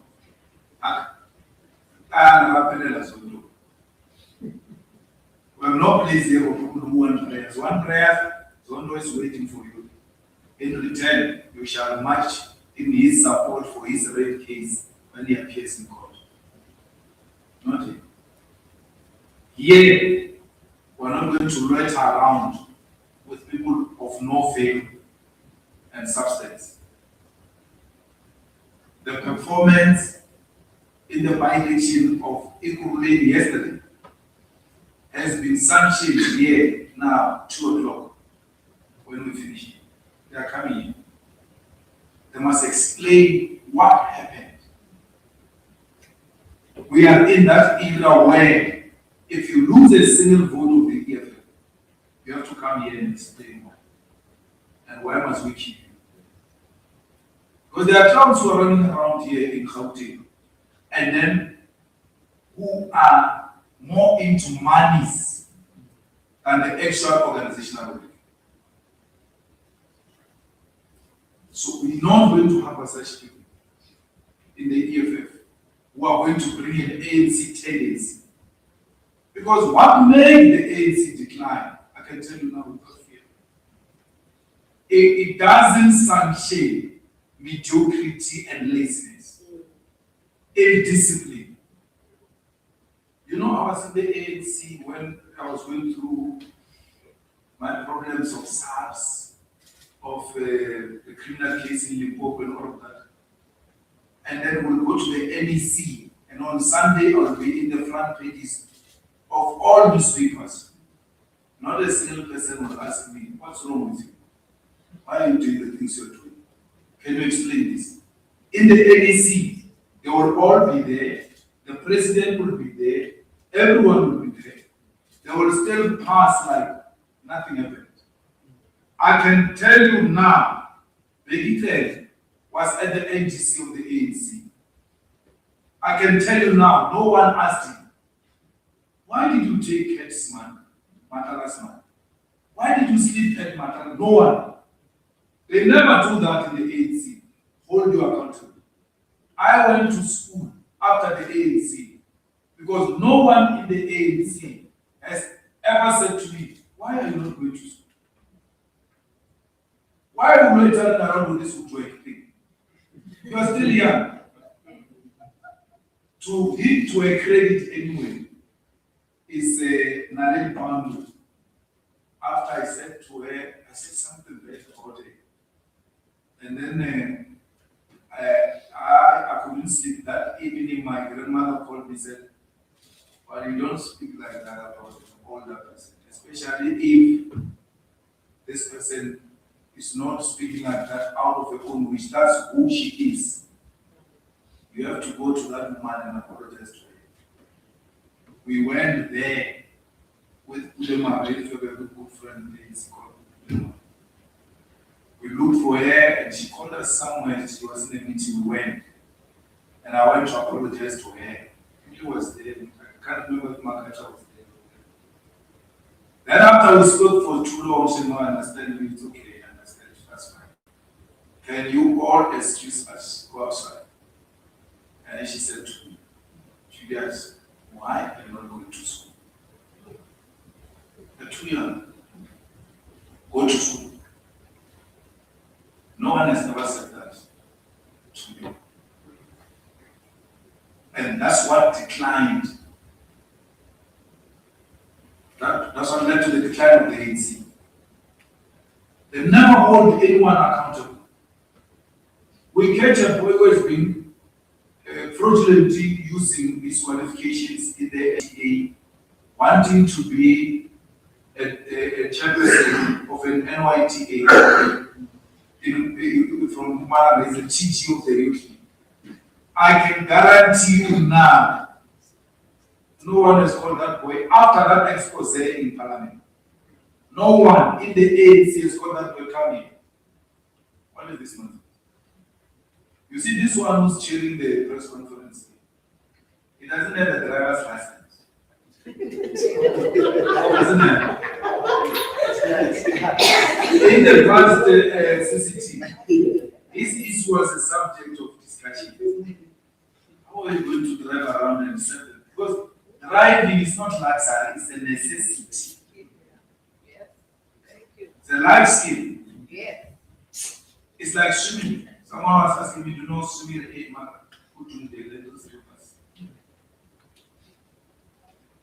Someone asked him, he will never leave this EFF and say, but you are in the EFF and you don't know how to drive.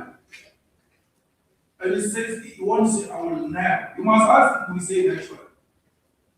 I said to him, he said, you have to drive. He says, why? I don't see a need. I can find my way around and do all of those sorts of things. you're going to get in that text, you're going to find some crazy fanatic of Jacob Zuma who's going to press you at the back of the way. What is that nonsense you're speaking about? Jacob Zuma and Kalana. But,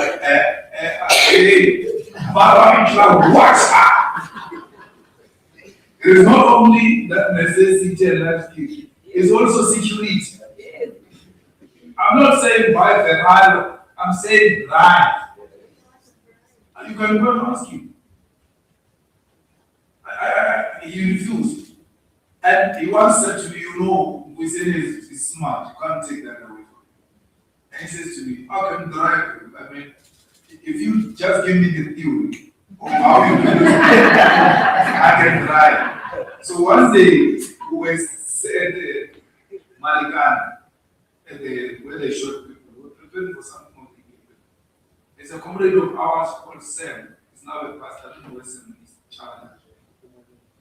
He came with the cabriolet. So I thought we said, you once said you can drive. Sam, show this guy. Don't get in with him. Show him what he must do and you know when they showed our people in Marikana, it's an open thing. Then we said to him, get in.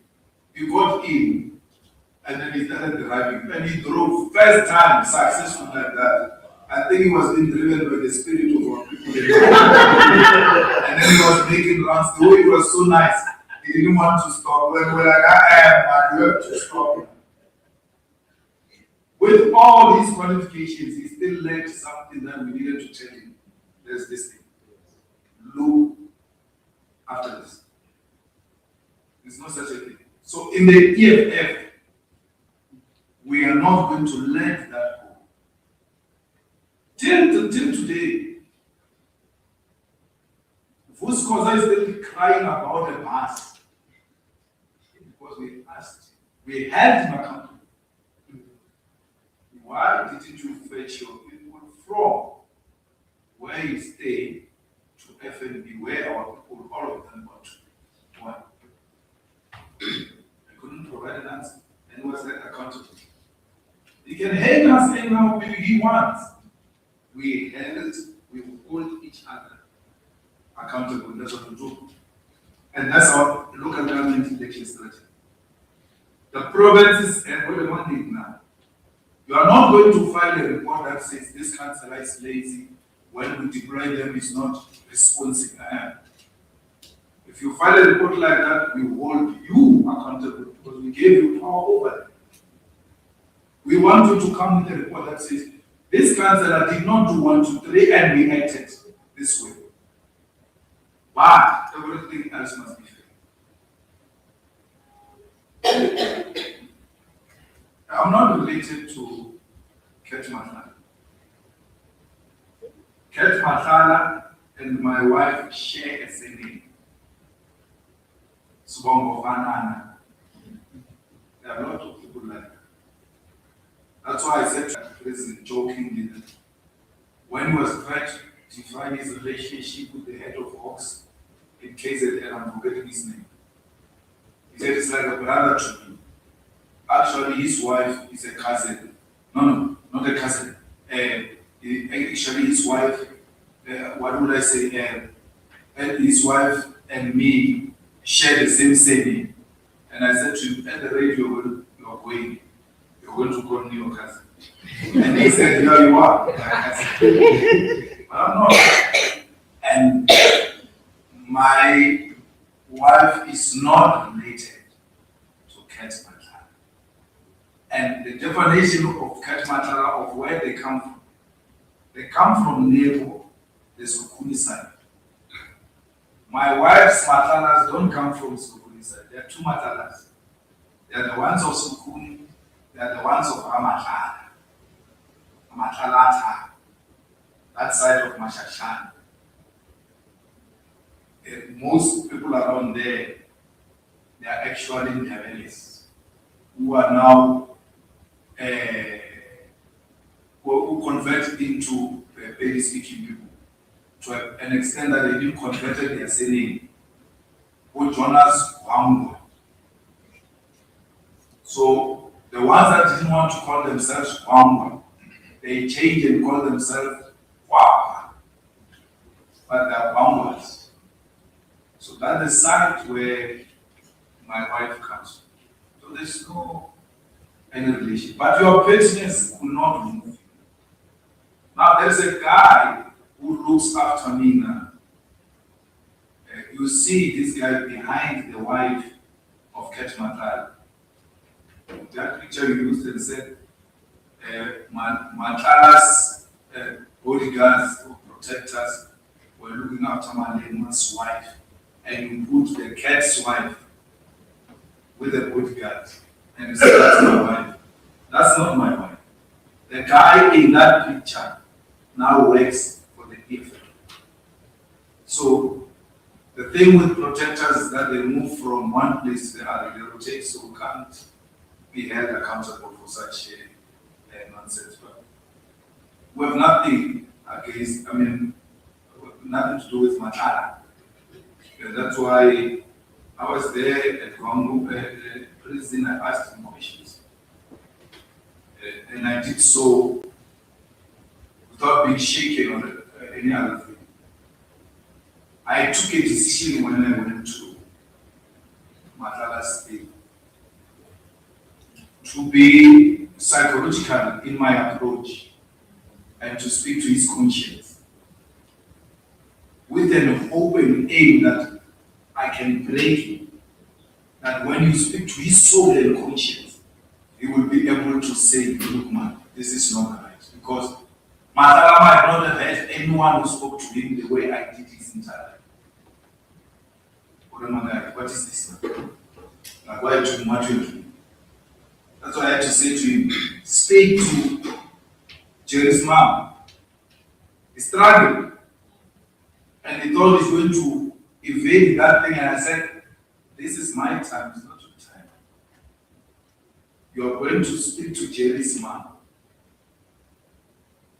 Because psychologically, I thought in the conversation with the mother, the way it is, the conscience might kick in and he's able to break and say, no, mate, I have to just accept my wrong. What is conscience? You ought to live here knowing. Is that thing that Julius did and Matana Commission, where the lies are in conflict with conscience. Does that sweat? Because this one brain is going against itself. They're going in the opposite direction, but it's one brain. Okay, you think Julius Mkwanazi, because his current, made them being opportunistic. You remember the national chairperson of MKP, Nklego. What is his name? Nati. It was Nati Nklego. When his conscience had to declare a swimming pool a fire pool. Remember what he was also fire pool. That's conscience. When you do those things of competency tests, they put things on your fingers and then make you sit on some chair and all of that. They call it polygraph. They make you sit there and then they start asking you questions. You must sit so even under your feet, they put some equipment. You must answer honestly, because if you don't, conscience kicks in. And someone was telling me a story that when they put him through the competence, and then they asked him the same question 3 times, and the conscience came back that now he has to confess it's true. But he said no, instead of saying yes, his finger stood up. This one, he just found his finger up. And then he knew that he's gone. I don't know if I had anything, I was going to cut this finger. I don't want it anymore. He just put like this. He didn't give you the permission to stand. That's what I wanted to do to Matala. You approach different scenarios with different approach. And being a student of psychology, I know that myself. That's why you try to play psychological games with me. I know this one is taking chances. And it's not going to get to me because I know this game. So I was trying that. To an extent, I succeeded because Jerry's mom sent me a message and thanked me. And thanked me and said, for the first time, I felt represented. That what I've been longing for, that someone should hold this guy accountable about my son. It happened today, and I'm happy. If I can make one African mother happy, you guys, I know I'll never do anything to please. That's why we stand so long. Thank you. I'm sorry I took long, but as a commissar, I've got a responsibility to educate. Thank you very much, President, even for exposing us. We'll take the second round of questions, the final round of questions. Will be number 1, will be number 2, will be number 3, then number 4 and 5. Going. Oh, so the DPC didn't answer the question of political parties that Amashu, including my way.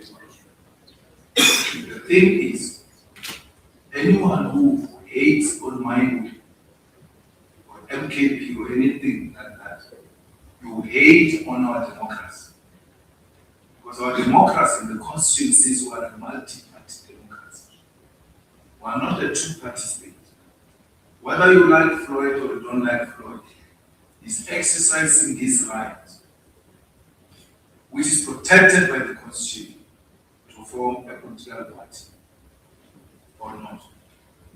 So you guys claim to be protectors of the constitution, and then at the same time you declare that there's fragmentation of black votes, there's so many political parties. Is it unconstitutional? If the answer is no, then so be it. There's nothing wrong. We're not threatened by that. Neither are we threatened by my will. All of which, what is happening to Floyd and all of them, I'm so lucky to have seen some of these things happen right in front of my eyes before. And I know what is going to be the end result. So I'm neither threatened or intimidated by anything. He must use whatever he has at his disposal to make himself relevant and to make his party relevant and to make it succeed. If it is to his satisfaction and he thinks that's a strategy that's going to help him, we all use different political strategies. I believe there was a guy, if you remember, called Malema in Sicily. I've seen him do what is happening to Floyd now, right in front of my eyes. And I chose silence.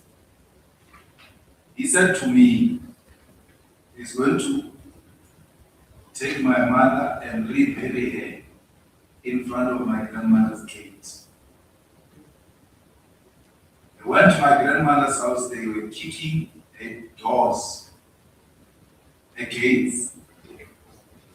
They carried coffins on their shoulders, my coffin, written my name. And one day my grandmother played me when she says, I can see all of them. There is a boy there called David Majola. And I used to serve a plate of food. Today he kicks my kids. That is what pains me. It was not luxury food, probably it was pap and chicken with salt and water. He says, that's this one who's feeding me. Well, look for them today, where they are. mind fight for what belongs to them from their graves. A declaration of war against me as an individual. It's a war against my ancestors. That's why I keep quiet and they do the work. You know, I'm not more about you know, my pastor, my spiritual mentor called Malema called me beginning of the year or somewhere in the Swiss house. And said to me, you are not going to respond to these people or engage in a fight with them or exchange of weight or anything. Prophet Malema, he said to me, at the end of everything they are doing, they will be in front of you asking for a job. And I will wait for that day. It's happened before. It's happened before. I've got a family establishment there, people want to call slide. Where Mama always is regular. The business. It's a regular. I will never allow anyone to chase him away.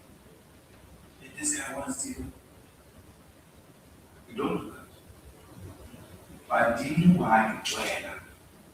And I didn't overshadow and fight aggressively.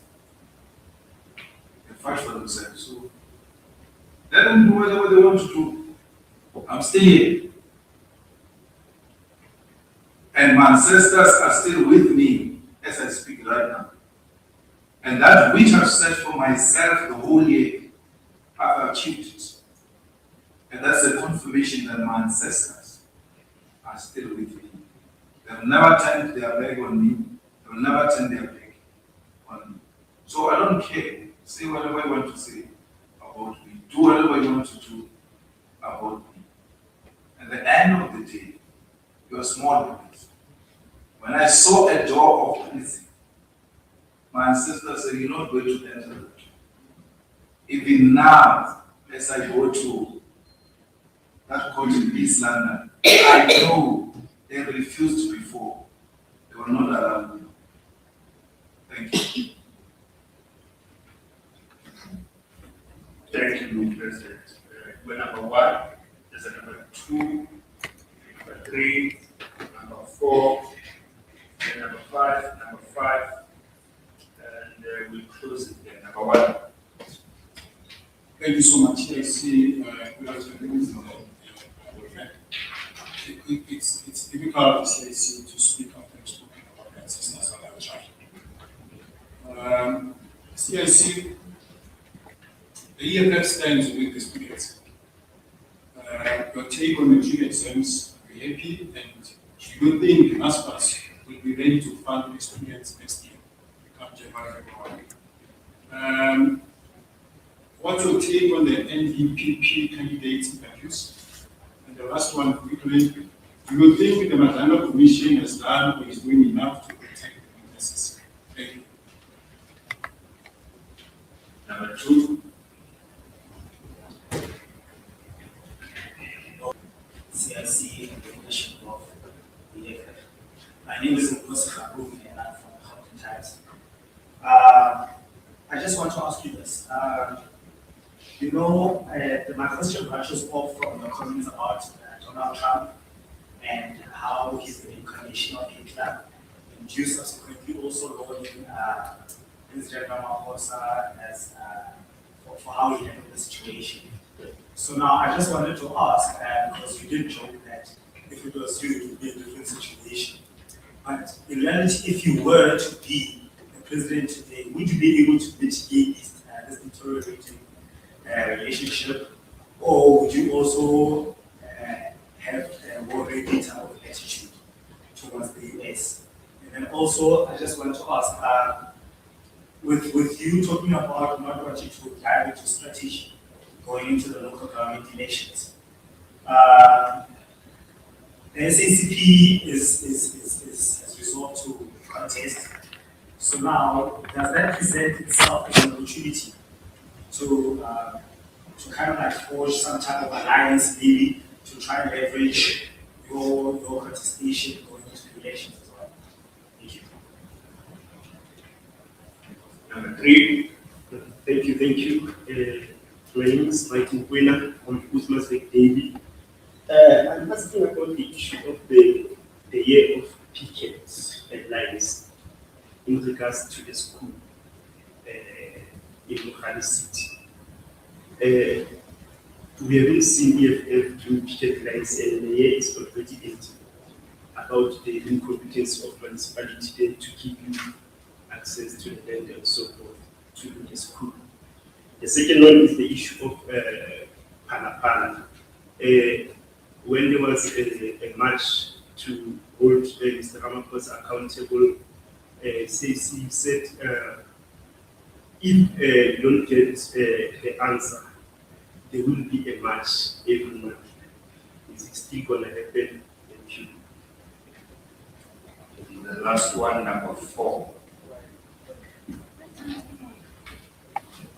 Hi, my name is. Yes. Oh. Hi, my name is Malema from Moya. My question is, how do you feel about the GNU now after our first year of being at the GNU? And do the EFF intend to join the GNU at some point, or do you still want to run and run alone? Thank you very much, President. Sorry. I forgot number 5. Sorry about that. Good afternoon, CSC and the leadership of the EFF. My name is Ntebisemo Ejani from Central News.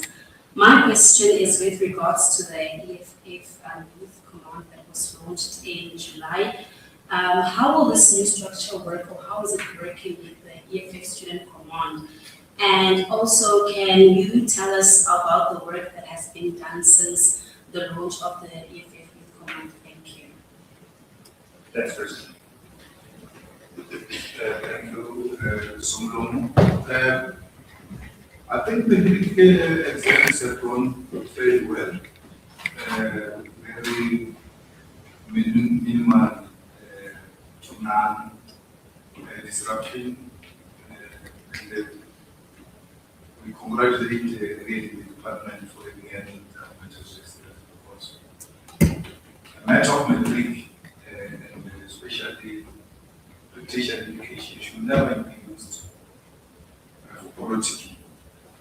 When it comes to matriculants and the students in education, we should all unite and be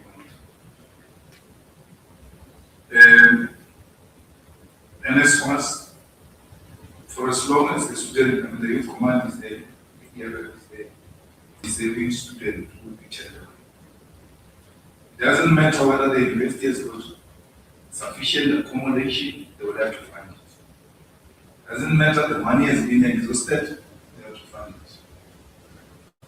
We found money for Matanga Commission, but we can't find money for a village which doesn't have water.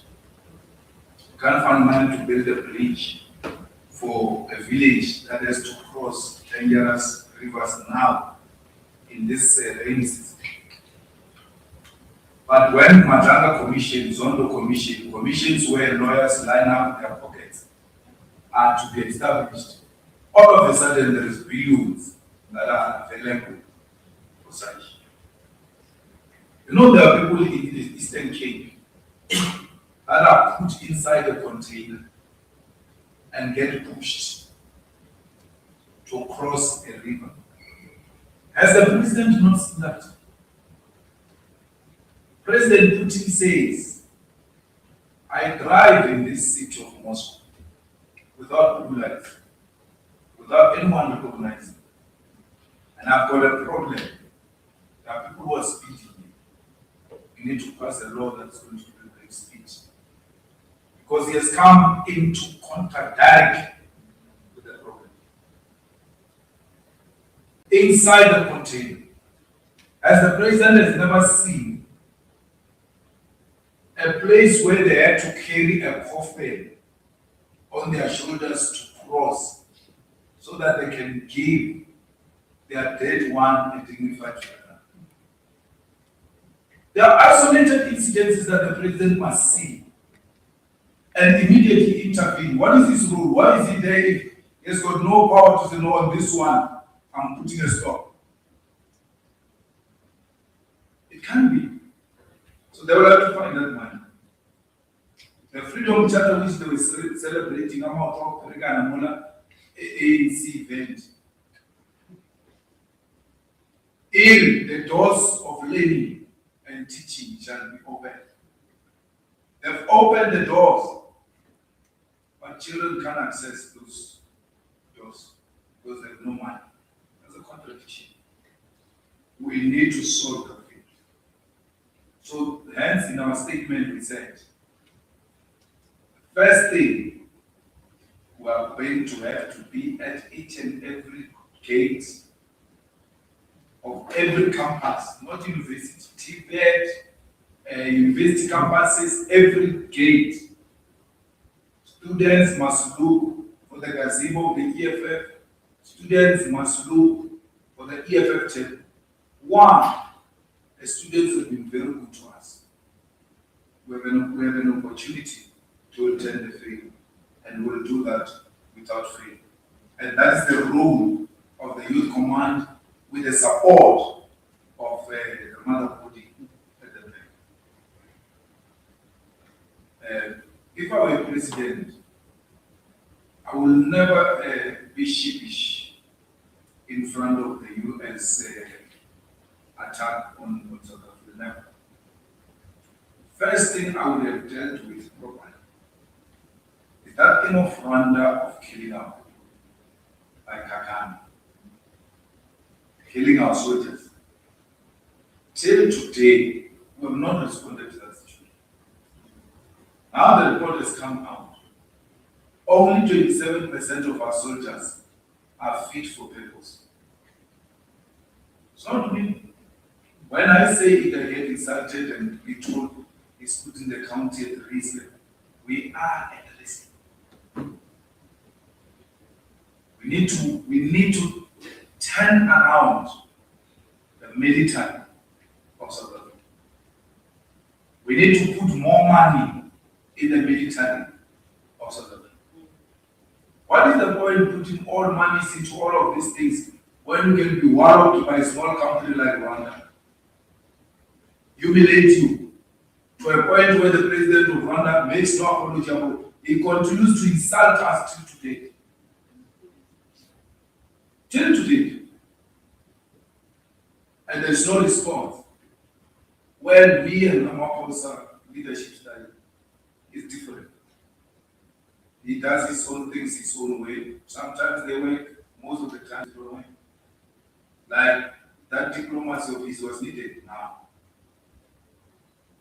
Because we owed it not only to Trump, we owed it to the world to be hospitable to our visitors.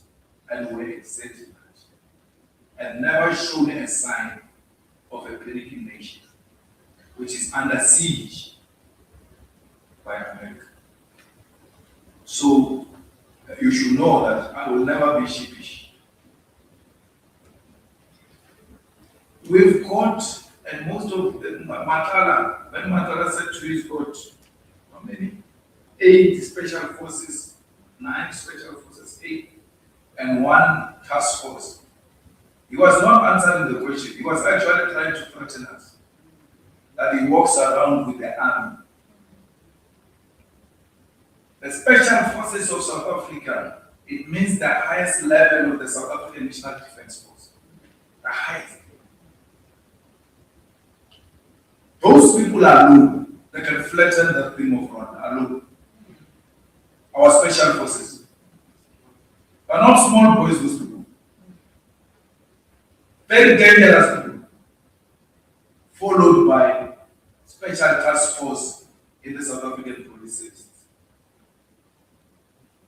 Very dangerous. Part of you to pass to be a member of a task force, not even special force, task force. You have to jump out of that thing of a parachute. every task given to you, you have to be dropped in a country, a foreign country, without that country knowing, in a bush, and then you have to find your way back, without a cell phone, without a compass, nothing. You have to sit like this and look and say possibly this way and go and come back. That's when they teach you how to use the camera.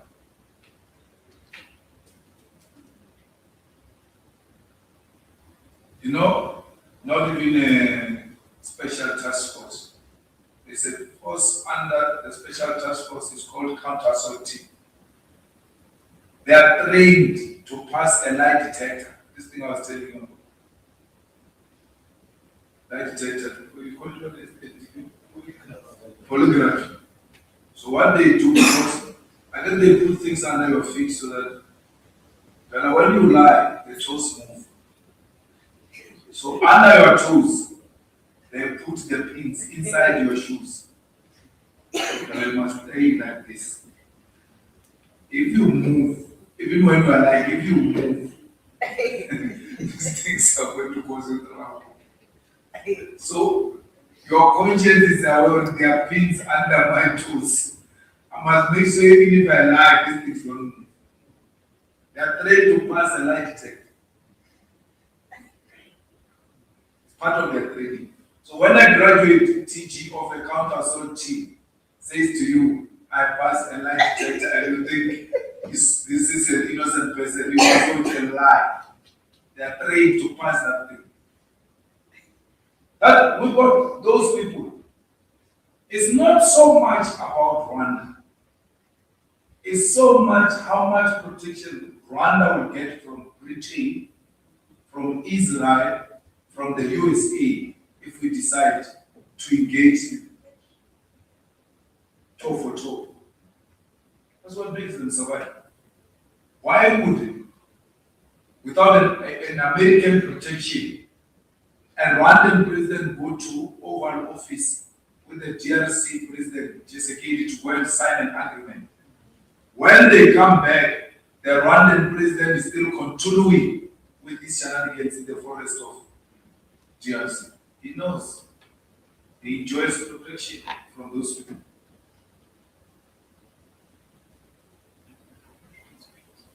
But you know, I don't know what is the ANC resolution on the Communist Party. We will engage the Communist Party, continue to engage the Communist Party formally. We are ideologically aligned. But the Communist Party has got no capacity of mass mobilization. I think they must accept that they are just three politicians and leave it at that. You know, there is a guy called Julius. You have never heard him say he's going to launch a branch of the ANC, no matter how good he is ideologically. You have never heard that Julius is doing door-to-door mobilization. No, he's just a theoretician, which some of your friends who are forming parties should be accepting that that's theoreticians. These things of parties and mobilization, they're just not their thing. That's what the Communist Party is.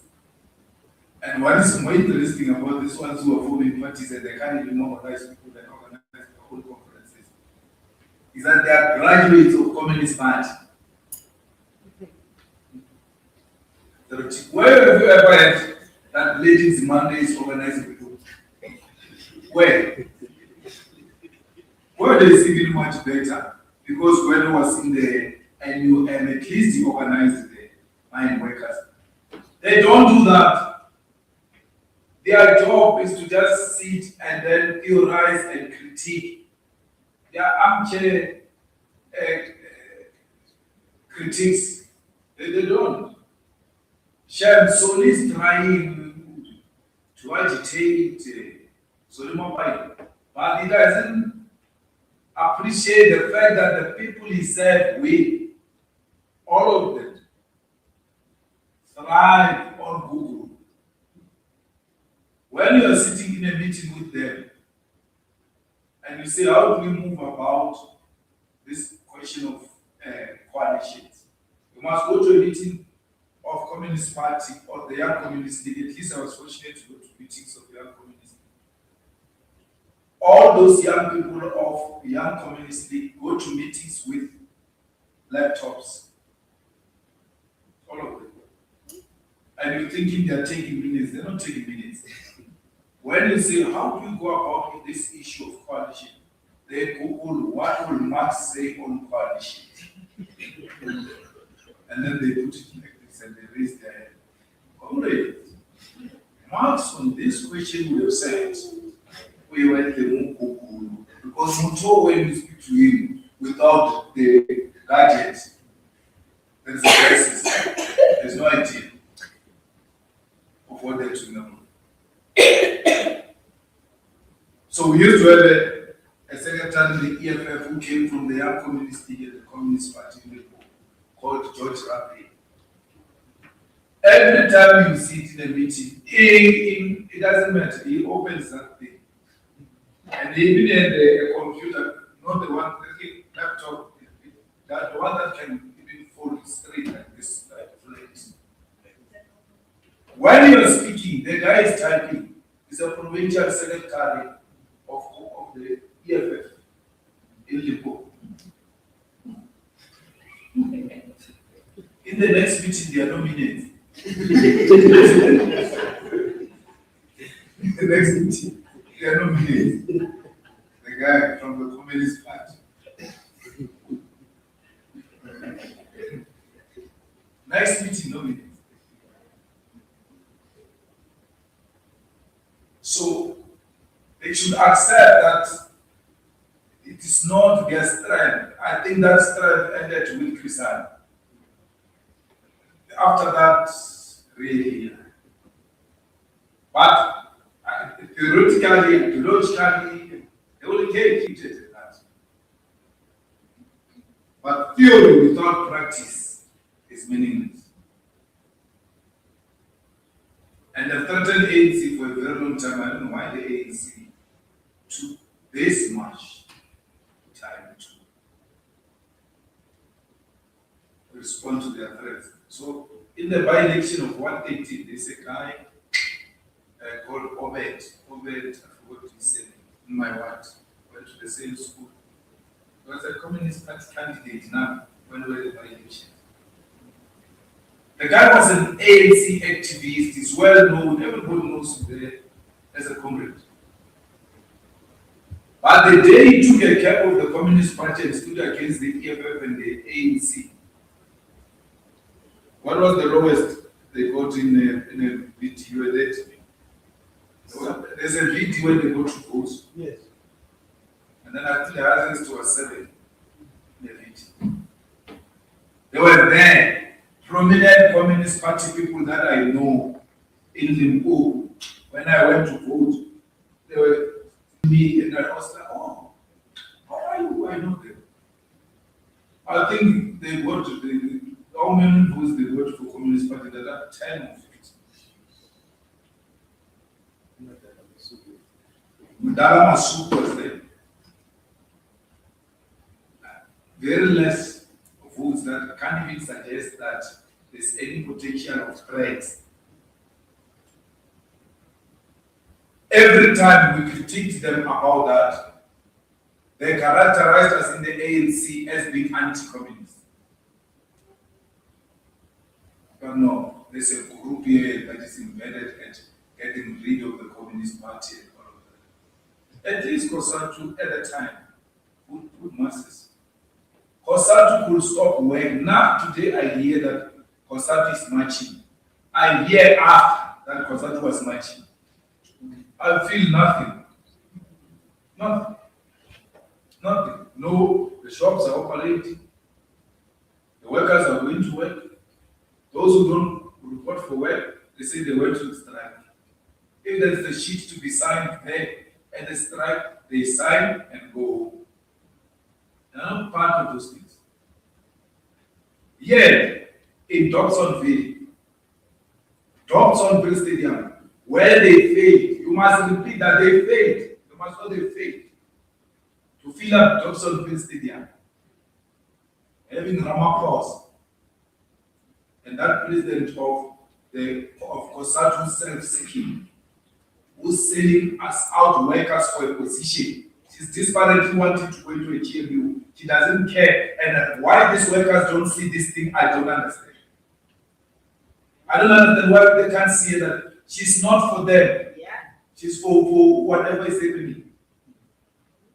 Mbuyiseni Ndlozi, with the leadership of EFF in Gauteng, Mushekoma, Dunga, fill up Dobsonville,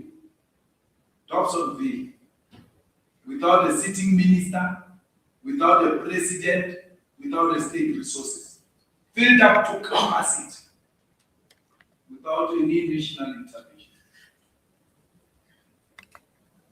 They defeated COSATU. The last beautiful picture of raid in Dobsonville Stadium remains the EFF. They must be ashamed of what they've done. That's why Ramaphosa has got no regards for these workers. The NC has got no regards for these workers. Because they know they've pocketed COSATU. They've finished it for positions. I'm telling you now, Mbalula is going to be president of the ANC. If there is no serious intervention made to stop him. I want you about this, that this Mbalula, if they allow him to do what he's doing, he's going to lead them. If it was a marathon, Mbalula is ahead. Paul is trying to catch up. I get to go fix Mbalula is ahead. Out of this so-called state and NGC that gets organized in a manner that it has never been organized. We were not Mishika. That was Mbalula's show of force. You say it was Cyril's show of force because there are people who say they are going to remove Cyril. Cyril didn't get removed. It was never about that. Mbalula wanted that to show them that he's in charge. You remember, I read these things in the AIDS. We went to the NTC in KZN. We defeated Zuma, both in numbers and policy position. After that, Zuma knew that these boys are going to remove him because the NTC tells you what's going to happen. That's when he expelled us from our own conference. We were expelled because he got a sign. And where they told him, he says, they are pretending like they're removing me. They're actually coming for you, and he was right. We're making noise about whether, but we're doing for this one. We won in the NTC in Durban. And we got expelled, and that's how Malema lost the Mangaung conference. I'm giving you this history for you to be able to determine. Because conference is not one like a conference, it's one before. So, he's going for a key. He's going to emerge as a president. And something drastically happens because the naive you guys say, yeah, but we said Mbalula is going to be a president. Look, now he's a president. I'm telling you, what is prevailing now, the balance of forces show that Mbalula is going to be president. Let me give you the last example. At the AGC, Mbalula addresses for 2 hours 30 minutes, addressing the AGC. The president is sitting here, meaning he's addressing president for 2 hours 30 minutes. That's number one. That's why the man choose Zulu. Doesn't care about those things. Then make matters worse. When he finishes speaking, they start singing about the Secretary General Mbalula in the presence of the president. What happens? The president is forced by that environment to stand up and sing about Mbalula. You didn't see what was happening there.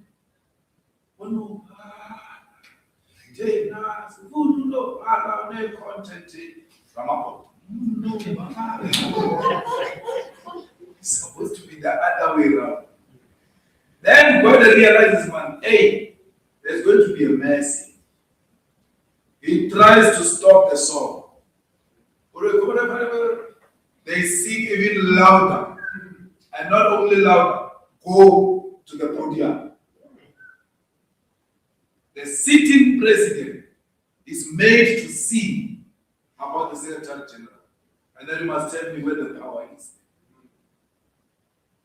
Paul Machatile, who says he's a contender, is made to sing about a person he's standing against.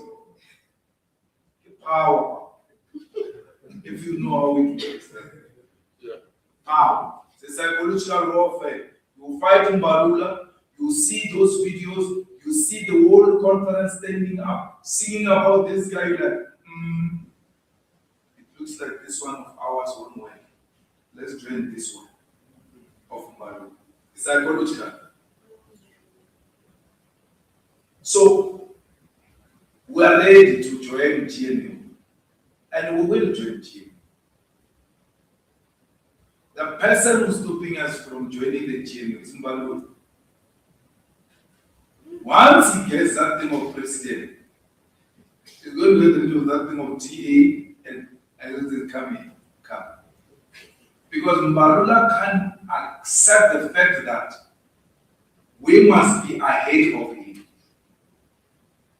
That if they get in and they get given responsibility and they shine, the potential is I will never get this thing I want. So we grew up under him, so he knows no. Then we resolve this thing. Once we're done, I will call him.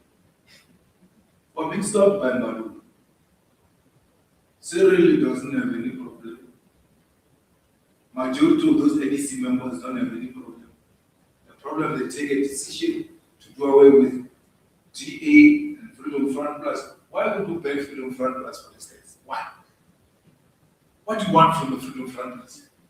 What? What will they do? Which they're not doing now. Because AfriForum is Freedom Front Plus. And AfriForum is the one that is going around saying you are killing white people. Which means the Minister of Correctional Service says you are killing people. So why can't you just get rid of these things? Because anyway, you're not gaining anything out of that. Nothing. They know that they are not getting anything. It's not about attracting investment and growing the economy, because even with that GNU for over a year now, was stagnant at 0.5 growth. So stagnant at 0.5 growth of the GDP means that we run a risk of 0.0% growth, which is going to put us into a recession. These people are going to put us into a recession because they are not industrializing. They are not manufacturing for production. They've got no plan to create jobs. They've got no plan to grow the economy. Even with whites being there, and then you said the medicine of a black person is a white person. They are there who don't stay busy. What do they do? Uber Eats. Uber Eats. The whole year. And John stays and there is material evidence. You get a picture of him before GNU, and you get a picture of him outside after GNU, you can see Uber Eats. Uber Eats. Stay. What more evidence do you want? He doesn't help you with anything. He went there to Oval Office, spoke bad about us, spoke more than African black ministers in that Oval Office. What did you get out of that? Cyril took him in and said, maybe a white man, African man, who is a leader of opposition in South Africa, can help to change things. And he went for beggars there. On No results. And it is of note. Helen is after him. I want to show you flex. That DA is Helen in charge. They'll finish it. Still nothing. They're not getting anything. We are saying to you, trade with China. Let's work with China. The DA says China is an undesirable partner and all of that. After eating Uber Eats, he's in China. He wants to eat with those things. Chopsticks. After he said China, we have been saying to you, go to China. Like we're saying now, no, China human rights, China this. John Steghazen has made a tale in China. So what is it that you are scared of EFF to be in the GNU because it's going to put you in a worse situation? Because it's going to push you to go to China. But the DA is going to put you to China. What happened? Nothing happened.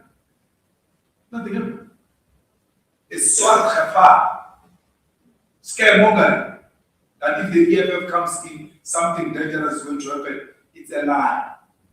We are being stopped by a guy called Philem Malema. You know, there is a guy called Hope. What is the Hope saying? Wow.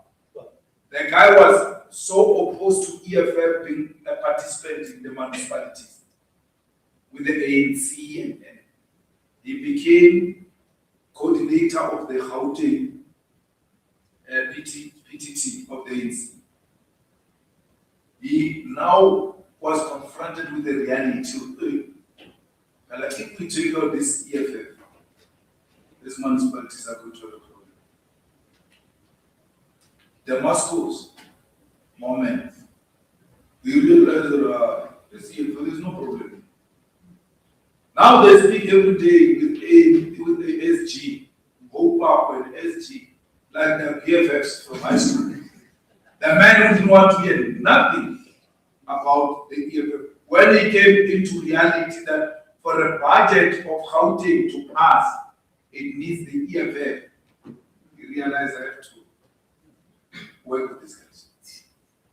Mbalula knows that. Mbalula knows that. Me and Mbalula are from the same school of thought, trained by the same elders. That's why when there was some week where he was doing wrong things, I sent him a message. I said, in all our political engagement, teachings, and all of that, we are doing. Because it's unethical, you know it. You don't do that. You don't. It doesn't matter how much you disagree with the person. You just don't do that. Because me and him, it doesn't matter how much we disagree. There are certain things that we were told, do's and don'ts. We don't do that. Certain things. So that's why I'm able to tell you that the way it's going, I think the ones who fight with him, they must pay me so that I can be their strategist. You tell them, if he moves this way, you have to come this way. And that's how we're going to defeat him. Otherwise, we must start practicing. I'm going to be the president cupcake. We must start practicing President Vota. His nickname in the revolution is Vota, Votamule, the red culture. There is no student command, my sister is youth command. So we got rid of student command. It's only one structure. Youth command, it organizes in the village, in the campuses, and in the townships. Student issues, youth issues, everything are now together. These kids have done so well. So I like CK as attitude and Naledi's attitude. So CK is out there as a face, it pushes the thing. Naledi does the actual work. And she's not in competition with CK. She allows him to do what he has to do. But she would have gone in to prepare what needs to be done first, and then let the convener do what he needs to do. But you sit in a meeting and you need to know what is happening with the youth command. Naledi will give you the minute detail of what is happening because she's at the thick of things in building this organization. We have asked them, do not rush. Build a quality youth movement. But at the back of your mind, you must know we need you next year in 2026 because the youth vote is going to be very critical. The youth, especially for the EFF, the youth vote is going to be very critical. Fighters, commissars, South Africans, Africa, and the diaspora who are coming to an end of the year, please enjoy your festive season. If you finish this festive season, you have never given your old clothes to someone deserving, you must know you are greedy. You're the most useless human being. If you still have clothes that you were wearing in high school in your wardrobe, and when you were young, when there are so many people without clothes, you must know it's not only ANC a problem, you are a problem. If you are going to be having festivities and a meal, if you can't give them some food, invite them over so you can share a meal with the poor of the poorest. Let's make it easy this festive season for the poor. As they see other children shining and other children eating, their pain becomes even more. You will lessen it by making them feel they are part of the future of South Africa. You have a problem with their parents, do not have a problem with children. Never use children to fight battles. Always protect the children of South Africa. Let's make sure that these children are not subjected to trauma. Let's make sure that these children look to the future with a positive attitude because their neighbor was good to them. I am what I am because my neighbor and neighbors were good to me. And in return, I'm good to them. Let's be good because we don't know what those children of your neighbors are going to become.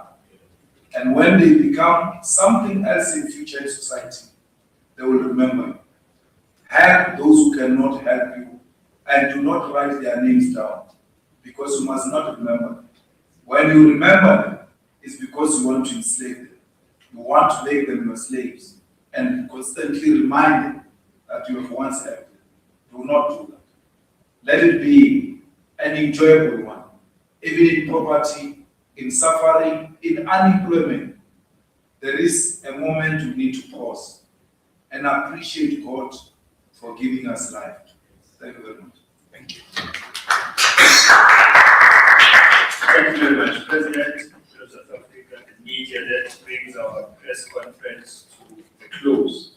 Thank you very much, President. To members of the media, we've got something to thank you with the second floor. For all of the companies this year, let's give to the second floor. All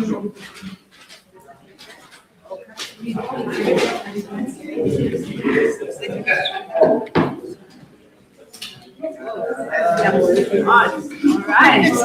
Moya, would like thank you so much for joining Moya's Livestream.